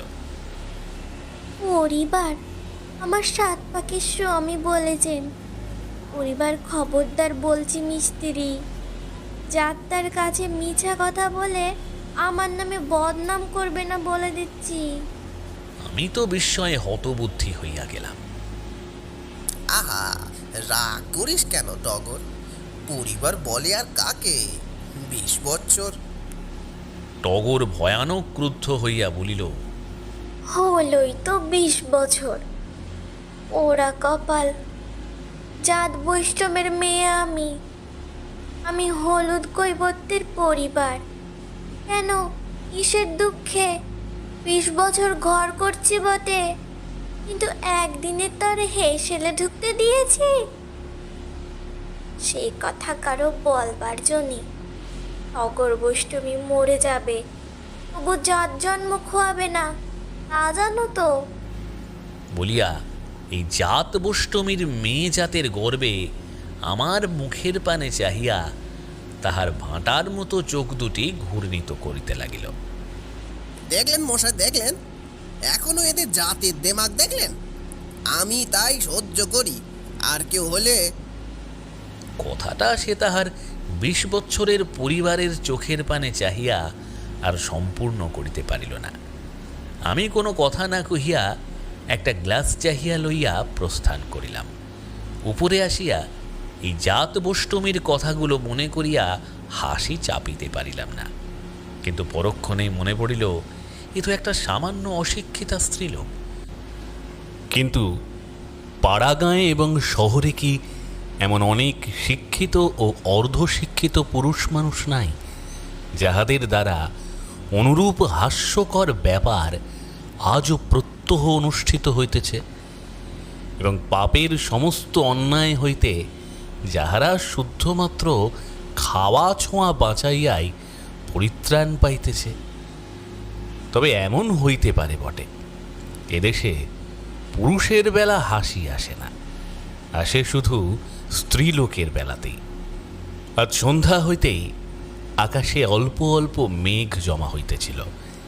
রাত্রি 1টার পরে সামান্য জল ও হাওয়া হওয়ায় কিছুক্ষণের জন্য জাহাজ বেশ একটুখানি দুলিয়া লইয়া পরদিন সকালবেলা হইতেই শিষ্ট শান্ত হইয়া চলিতে লাগিল। যাহাকে সমুদ্রপীড়া বলে সেই উপসর্গটা আমার বোধ করি ছেলেবেলায় নৌকার উপরেই কাটিয়া গিয়াছিল। সুতরাং বমি করার দায়টা আমি একেবারেই এড়াইয়া গিয়াছিলাম। কিন্তু সপরিবার নন্দমিস্ত্রির কি দশা হইল, কি করিয়া রাত্রি কাটিল জানিবার জন্য সকালেই নিচে আসিয়া উপস্থিত হইলাম। কল্লকার গায়কবৃন্দের অধিকাংশই তখনও উপুর হইয়া পড়িয়া আছে। বুঝিলাম রাত্রির ধকল কাটাইয়া ইহারা এখনও মহাসঙ্গীতের জন্য প্রস্তুত হইতে পারে নাই। নন্দমিস্ত্রি ও তাহার ২০ বৎসরের পরিবার গম্ভীরভাবে বসিয়াছিল। আমাকে দেখিয়া প্রণাম করিল। তাহাদের মুখের ভাবে মনে হইল ইতিপূর্বে একটা কলহের মতো হইয়া গেছে। জিজ্ঞাসা করিলাম, রাত্রে কেমন ছিলে মিস্ত্রিমশাই? বেশ। তাহার পরিবারটি তর্জন করিয়া উঠিল। বেশ না ছাই, মা গো মা, কি কাণ্ডই হয়ে গেল। কি কাণ্ড? নন্দমিস্ত্রি আমার মুখের পানে চাহিয়া হাই তুলিয়া গোটা দুই তড়ি দিয়া অবশেষে কহিল, কাণ্ড এমন কিছু নয় মশাই। বলি, কলকাতার গলির মোড়ে ৩২.৫ বাজার বিক্রি করা দেখেছেন? দেখে থাকলে আমাদের অবস্থাটি ঠিক বুঝে নিতে পারবেন। সে যেমন ঠোঙার নিচে গুটি ২-৩ টোকা মেরে ভাজা চাল, ডাল, মটর, কড়াই, ছোলা, বরবটি, মুসুরি, খেসারি সব একাকার করে দেয়। দেবতার কৃপায় আমরা সবাই ঠিক তেমনি মিশিয়ে গিয়েছিল। এই খানিকক্ষণ হল যে যার কোট চিনে ফিরে এসে বসেছে। তাহার পর টগরের পানে চাহিয়া কহিল, মশাই, ভাগ্যেই আসল বৈষ্ণমে জাত যায় না, নইলে টগর আমার। টগর ক্ষিপ্ত ভল্লুকের মতো গর্জিয়া উঠিল। আবার ফের? না না না, তবে থাক বলিয়া নন্দ ঔদাসীন্যের মতো আর একদিকে চাহিয়া চুপ করিল। মূর্তিমান নোংরা একজোড়া কাবুলিওয়ালা আপাদমস্তক সমস্ত পৃথিবীর অপরিচ্ছন্নতা লইয়া অত্যন্ত তৃপ্তির সহিত রুটি ভক্ষণ করিতেছিল। ক্রুদ্ধ টগর নির্নিমেষ দৃষ্টিতে সেই হতভাগ্য দিগের প্রতি তাহার অত বড় ২ চক্ষুর অগ্নিবর্ষণ করিতে লাগিল। নন্দ তাহার পরিবারের উদ্দেশ্যে প্রশ্ন করিল, আজ তাহলে খাওয়া দাওয়া হবে না বলো? মরণ আর কি হবে, কি করে শুনি? ব্যাপারটা বুঝিতে না পারিয়া আমি কহিলাম, এই তো মোটে সকাল, একটু বেলা হলে। নন্দ আমার মুখের পানে চাহিয়া বলিল, কলকাতা থেকে দিব্যি ১ হাঁড়ি রসগোল্লা আনা হয়েছিল মশাই। জাহাজে উঠে পর্যন্ত বলছি, আই টগর কিছু খাই, আর তাকে কষ্ট দিস নে। না, রেঙ্গুনে নিয়ে যাব। জানা, এইবার তো রেঙ্গুনে নিয়ে যা। টগর এই ক্রুদ্ধ অভিযোগের স্পষ্ট প্রতিবাদ না করিয়া ক্ষুব্ধ অভিমানে একটিবার মাত্র আমার পানে চাহিয়াই পুনরায় সেই হতভাগ্য কাবুলিকে চোখের দৃষ্টিতে দগ্ধ করিতে লাগিল। আমি ধীরে ধীরে জিজ্ঞাসা করিলাম, কি হলো রসগোল্লা? সেগুলোর কি হলো বলতে পারি না। ওই দেখুন ভাঙা হাঁড়ি, আর ওই দেখুন বিছানাময় তার রস। এর বেশি যদি কিছু জানতে চান তো ওই ২ হারামজাদাকে জিজ্ঞেস করুন। বলিয়া টগরের দৃষ্টি অনুসরণ করিয়া কটমট করিয়া চাহিয়া রহিল। টগর একটা ছোট পুঁটলি পা দিয়া ছুঁড়িয়া ফেলিয়া দিয়া বলিল, দেখাও গে তুমি। যাই বলুন বাবু, কাবুলি জাতটাকে নেমো খারাম বলা যায় না। ওরা রসগোল্লাও যেমন খায়, ওর কাবুল দেশের মোটা রুটি অমনি বেঁধে দেয়। ফেলিস নে টগর, তুলে রাখ, তোর মালসা ভোগে লেগে যেতে পারে। নন্দর এই পরিহাসে আমি তো হো হো করিয়া হাসিয়া ফেলিলাম, কিন্তু পরক্ষণেই টগরের মুখের পানে চাহিয়া ভয় পাইয়া গেলাম। ক্রোধে সমস্ত মুখ কালো করিয়া মোটা গলায় বজ্রকর্কশ শব্দে জাহাজের সমস্ত লোককে সচকিত করিয়া টগর চিৎকার করিয়া উঠিল। জাত তুলে কথা কইও না বলছি মিস্ত্রি, ভালো হবে না বলছি।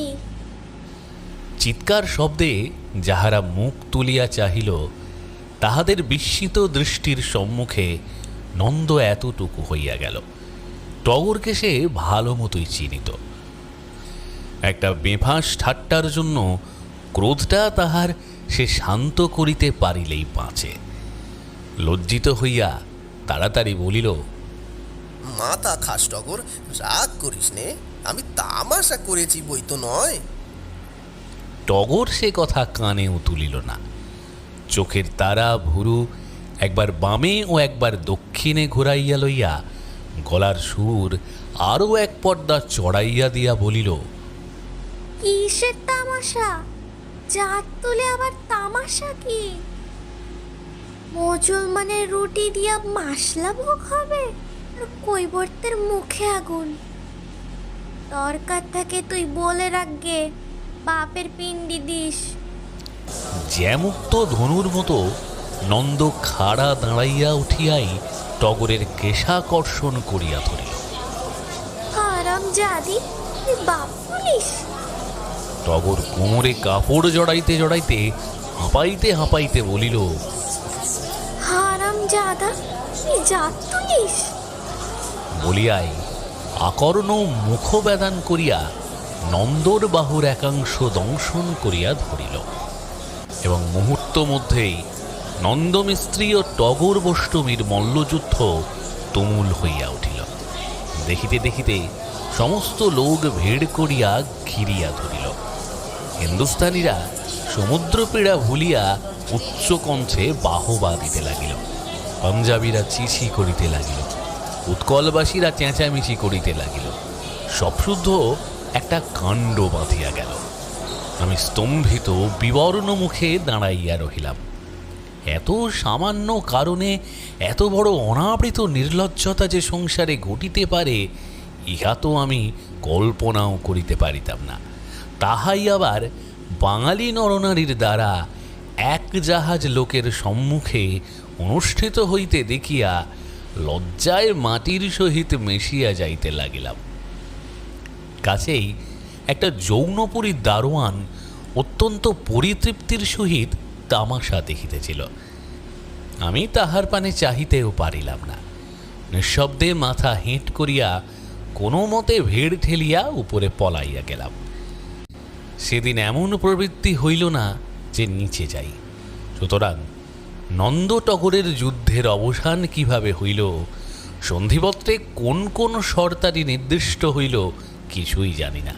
তবে পরে দেখিয়াছি, শর্ত যাই হোক, বিপদের দিনে সেই স্ক্র্যাপ অফ পেপারটা কোনো কাজেই লাগে না। যাহার যখন আবশ্যক হয় অবলীলাক্রমে ছেড়িয়া ফেলিয়া দিয়া অপরের বুদ্ধ ভেদ করে 20 বৎসর ধরিয়া তাহারা এই কাজ করিয়াছে, এবং আরও 20 বৎসর যে করিবে না এমন শপথবোধ করি স্বয়ং বিধাতা পুরুষও করিতে পারেন না।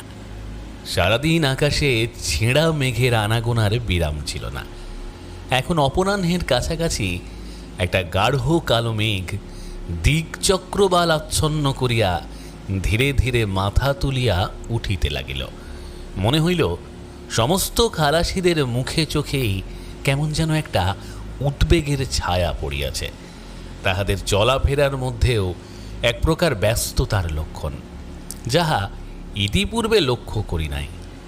একজন বৃদ্ধ গোছের খালাসিকে ডাকিয়া জিজ্ঞাসা করিলাম, চৌধুরীর পো, আজ রাত্রেও কি কালকের মতো ঝড় হবে মনে হয়? বিনয়ের চৌধুরীর পুত্র বশ হইল, দাঁড়াইয়া কহিল, কোথা নিচে যাও, কাপ্তান কইতেছে সাইক্লোন হতে পারে। মিনিট 15 পরেই দেখিলাম কথাটা অমূলক নয়। উপরের যত যাত্রী ছিল সকলকে একরকম জোর করিয়া খালাছিড়া হোল্টের মধ্যে নামাইয়া দিতে লাগিল। দু চারজন আপত্তি করায় সেকেন্ড অফিসার নিজে আসিয়া ধাক্কা মারিয়া তাহাদিগকে তুলিয়া দিয়া বিছানাপত্র পা দিয়া গুটাইয়া দিতে লাগিল। আমার তোরঙ্গ বিছানা খালাছিড়া ধরাধরি করিয়া নিচে লইয়া গেল, কিন্তু আমি নিচে আর একদিকে সরিয়া পড়িলাম।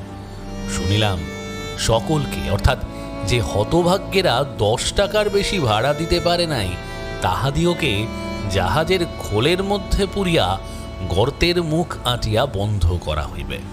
তাহাদের মঙ্গলের জন্য বটে, জাহাজের মঙ্গলের জন্য বটে। এইরূপী বিধি আমার কিন্তু নিজের জন্য এই কল্যাণের ব্যবস্থা কিছুতেই মনোপুত হইল না। ইতিপূর্বে সাইক্লোন বস্তুটি সমুদ্রে কেন, ডাঙাতেও দেখি নাই। কি ইহার কাজ, কেমন ইহার রূপ, অমঙ্গল ঘটাইবার কতখানি ইহার শক্তি, কিছুই জানি না। মনে মনে ভাবিলাম, ভাগ্য বলে যদি এমন জিনিসেরই আবির্ভাব আসন্ন হইয়াছে, তবে না দেখিয়া ইহাকে ছাড়িব না। তা অদৃষ্টে যা ঘটে তা ঘটুক। আর ঝড়ে জাহাজ যদি মারাই যায়, তা এমন প্লেগের ইঁদুরের মতো পিঁজড়ায় আবদ্ধ হইয়া মাথা ঠুকিয়া ঠুকিয়া জল খাইয়া মরিতে যায় কেন? যতক্ষণ পারি হাত পা নাড়িয়া ঢেউয়ের উপর নাগরদোলা চাপিয়া ভাসিয়া গিয়া একসময় টুপ করিয়া ডুব দিয়া পাতালের রাজবাড়িতে অতিথি হইলেই চলবে। কিন্তু রাজার জাহাজ যে আগে পিছে লক্ষ কোটি হাঙর অনুচর ছাড়া কালাপানিতে এক পাও চলে না, এবং জলযোগ করিয়া ফেলিতেও যে তাহাদের মুহূর্ত বিলম্ব হয় না, এ সকল তথ্য তখনও আমার জানা ছিল না। অনেকক্ষণ হইতে গুঁড়ি গুঁড়ি বৃষ্টি পড়িতেছিল। সন্ধ্যার কাছাকাছি বাতাস এবং বৃষ্টির বেগ উভয়ই বাড়িয়া উঠিল। এমন হইয়া উঠিল যে পালাইয়া বেড়াইবার আর জোর রহিল না। যেখানে হোক সুবিধা মতো একটু আশ্রয় না লইলেই নয়। সন্ধ্যার আঁধারে যখন স্বস্থানে ফিরিয়া আসিলাম, তখন উপরের ডেক জনশূন্য। মাস্তুলের পাশ দিয়া উঁকি মারিয়া দেখিলাম ঠিক সম্মুখেই বুড়ো ক্যাপ্টেন দূরবীন হাতে ব্রিজের উপরে ছোটাছুটি করিতেছেন। হঠাৎ তাঁর সুনজরে পড়িয়া গিয়া পাছে এত কষ্টের পরেও আবার সেই গর্তে গিয়া ঢুকিতে হয়, এই ভয়ে একটা সুবিধা গোছের জায়গা অন্বেষণ করিতে করিতে একেবারে অচিন্তনীয় আশ্রয় মিলিয়া গেল। একধারে অনেকগুলি ভেড়া, মুরগি ও হাঁসের খাঁচা উপরি উপরি রাখা ছিল। তাহারই উপরে উঠিয়া বসিলাম। মনে হইল এমন নিরাপদ জায়গা বুঝি সমস্ত জাহাজের মধ্যে আর কোথাও নাই। কিন্তু তখনও অনেক কথাই জানিতে বাকি ছিল। বৃষ্টি, বাতাস, অন্ধকার এবং জাহাজের দোলন সবকটেই ধীরে ধীরে বাড়িয়া উঠিতে লাগিল। সমুদ্র তরঙ্গের আকৃতি দেখিয়া মনে হইল এই বুঝি সেই সাইক্লোন। কিন্তু সে যে সাগরের কাছে গোষ্পদ মাত্র, তাহা অস্থিমজ্জায় হৃদয়ঙ্গম করিতে আর একটু অপেক্ষা করিতে হইল। হঠাৎ বুকের ভিতর পর্যন্ত কাঁপাইয়া দিয়া জাহাজের বাঁশি বাজিয়া উঠিল। উপরের দিকে চাহিয়া মনে হইল মন্ত্র বলে যেন আকাশের চেহারা বদলাইয়া গেলে সেই গাঢ় মেঘ আর নাই।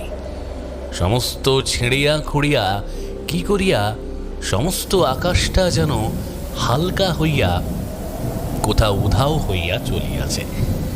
পরক্ষণেই একটা বিকট শব্দ সমুদ্রের প্রান্ত হইতে ছুটিয়া আসিয়া কানে বিঁধিল, যাহার সহিত তুলনা করিয়া বুঝাইয়া দিয়ে এমন কিছুই জানি না।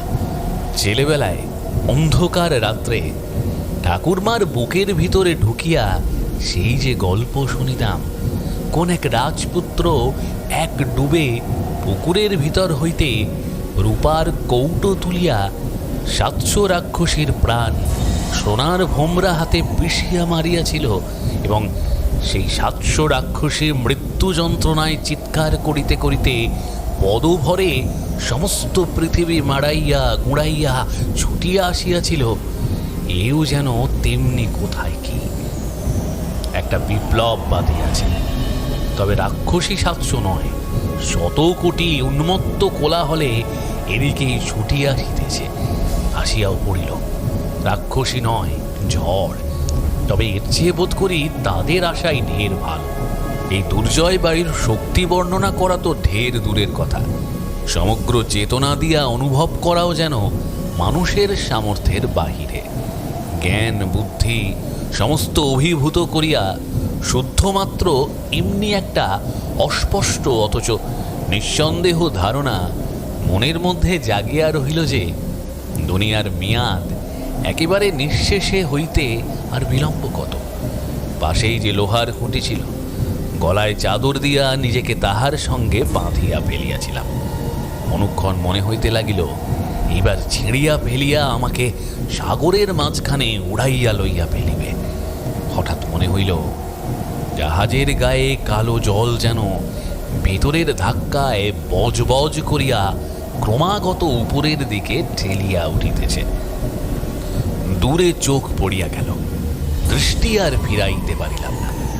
একবার মনে হইল এ বুঝি পাহাড়, কিন্তু পরক্ষণেই সে ভ্রম যখন ভাঙিল তখন হাত জোর করিয়া বলিলাম, ভগবান, এই চোখ দুটি যেমন তুমিই দিয়াছিলে, আজ তুমিই তাহাদের সার্থক করিলে। এতদিন ধরিয়া তো সংসারে সর্বত্র চোখ মেলিয়া বেড়াইতেছি, কিন্তু তোমার এই সৃষ্টির তুলনা তো কখনো দেখিতে পাই নাই। যতদূর দৃষ্টি যায় এই যে অচিন্তনীয় বিরাটকায় মহাতরঙ্গ মাথায় রজত শুভ্র কিরিট পরিয়া দ্রুত বেগে অগ্রসর হইয়া আসিতেছে, এত বড় বিস্ময় জগতে আর আছে কি? সমুদ্রে তো কত লোকই যায় আসে, আমি নিজেও তো আরও কতবার এই পথে যাতায়াত করিয়াছি, কিন্তু এমনটি তো আর কখনো দেখিতে পাইলাম না। তাছাড়া চোখে না দেখিলে জলের ঢেউ যে কোনো গতিকেই এত বড় হইয়া উঠিতে পারে, এ কথা কল্পনা বাপের সাধ্যও নাই কাহাকেও জানায়। মনে মনে বলিলাম, হে ঢেউ সম্রাট, তোমার সংঘর্ষে আমাদের যাহা হইবে সে তো আমি জানি, কিন্তু এখনো তো তোমার আসিয়া পৌঁছিতে অন্তত আধ মিনিট কাল বিলম্ব আছে। সেই সময়টুকু বেশ করিয়া তোমার কলেবরখানি যেন দেখিয়া লইতে পারি। একটা জিনিসের সুবিপুল উচ্চতা ততোধিক বিস্তৃতি দেখিয়াই কিছু এ ভাব মনে আসে না, কারণ তা হইলে হিমালয়ের যে কোনো অঙ্গ প্রত্যঙ্গই তো যথেষ্ট। কিন্তু এই যে বিরাট ব্যাপার জীবন্তের মতো ছুটিয়া আসিতেছে, সেই অপরিমেয় গতিশক্তির অনুভূতি আমাকে অভিভূত করিয়া ফেলিয়াছিল। কিন্তু সমুদ্র জলে ধাক্কা দিলে যাহা জ্বলিয়া জ্বলিয়া উঠিতে থাকে, সেই জ্বলা নানা প্রকারের বিচিত্র রেখায় ইহার মাথার উপর খেলা করিতে না থাকিলে এই গভীর কৃষ্ণ জলরাশির বিপুলত্ব এই অন্ধকারে হয়তো তেমন করিয়া দেখিতেই পাইতাম না। এখন যত দূর দৃষ্টি যায় তত দূরই এই আলোকমালা যেন ক্ষুদ্র ক্ষুদ্র প্রদীপ জ্বালিয়া এই ভয়ঙ্কর সুন্দরের মুখ আমার চক্ষের সম্মুখে উদ্ঘাটিত করিয়া দিল। জাহাজের বাঁশি অসীম বায়ুবেগে থরথর করিয়া কাঁপিয়া কাঁপিয়া বাজিতেই লাগিল, এবং ভয়ার্ত খালাসির দল আল্লাহর কর্ণে তাহাদের আকুল আবেদন পৌঁছাইয়া দিতে গলা ফাটাইয়া সমস্বরে চিৎকার করিতে লাগিল। যাহার শুভাগমনের জন্য এত ভয়, এত ডাক হাঁক, এত উদ্যোগ আয়োজন, সেই মহাতরঙ্গ আসিয়া পড়িলেন। একটা প্রকাণ্ড গোছের ওলট পালটের মধ্যে হরবল্লভের মতো আমারও প্রথমটা মনে হইল নিশ্চয়ই আমরা ডুবিয়া গেছি। সুতরাং দুর্গা নাম করিয়া আছে কি হইবে? আশেপাশে উপরে নিচে চারিদিকেই কালো জল, জাহাজ শুদ্ধ সবাই যে পাতালের রাজবাড়িতে নিমন্ত্রণ খাইতে চলিয়াছি তাহাতে কোনো সন্দেহ নাই। এখন ভাবনা শুধু এই যে খাওয়া দাওয়াটায় তথায় কি জানি কিরূপ হইবে। কিন্তু মিনিট খানেক পরে দেখা গেল না, ডুবি নাই, জাহাজ শুদ্ধ আবার জলের উপরে ভাসিয়া উঠিয়াছি। অতঃপর তরঙ্গের পর তরঙ্গেরও আর শেষ হয় না, আমাদের নাগরদোলা চাপারও আর সমাপ্তি হয় না। এতক্ষণে টের পেলাম কেন ক্যাপ্টেন সাহেব মানুষগুলোকে জানোয়ারের মতো গর্তে পুরিয়া চাবি বন্ধ করিয়াছেন। ডেকের উপর দিয়া মাঝে মাঝে যেন জলের স্রোত বহিয়া যেতে লাগিল। আমার নিচে হাঁস মুরগিগুলা বার কতক ছটপট করিয়া এবং ভেড়াগুলো কয়েকবার ম্যাম্যা করিয়া ভবলীলা সাঙ্গ করিল। আমি শুধু তাহাদের উপর তলা আশ্রয় করিয়া লোহার খুঁটি সবলে জড়াইয়া ধরিয়া ভবলীলা বজায় করিয়া চলিলাম। কিন্তু এখন আর এক প্রকারের বিপদ জুটিল। শুধু জলের ঝাড় ছুঁচের মতো গায়ে বিঁধিতে লাগিল তাই নয়, সমস্ত জামা কাপড় ভিজিয়া প্রচণ্ড বাতাসে এমনই শীত করিতে লাগিল যে দাঁতে দাঁতে ঠক ঠক করিয়া বাজিতে লাগিল। মনে হইল জলে ডোবার হাত হইতে যদি বা সম্প্রতি নিস্তার পাই, নিমোনিয়ার হাত হইতে পরিত্রাণ পাইব কিভাবে?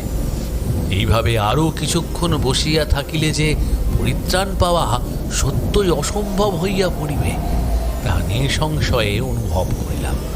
সুতরাং যেমন করিয়া হোক এ স্থান পরিত্যাগ করিয়া এমন কোথাও আশ্রয় লইতে হইবে যেখানে জলের ঝাট বল্লমের ফলার মতো গায়ে বেঁধে না।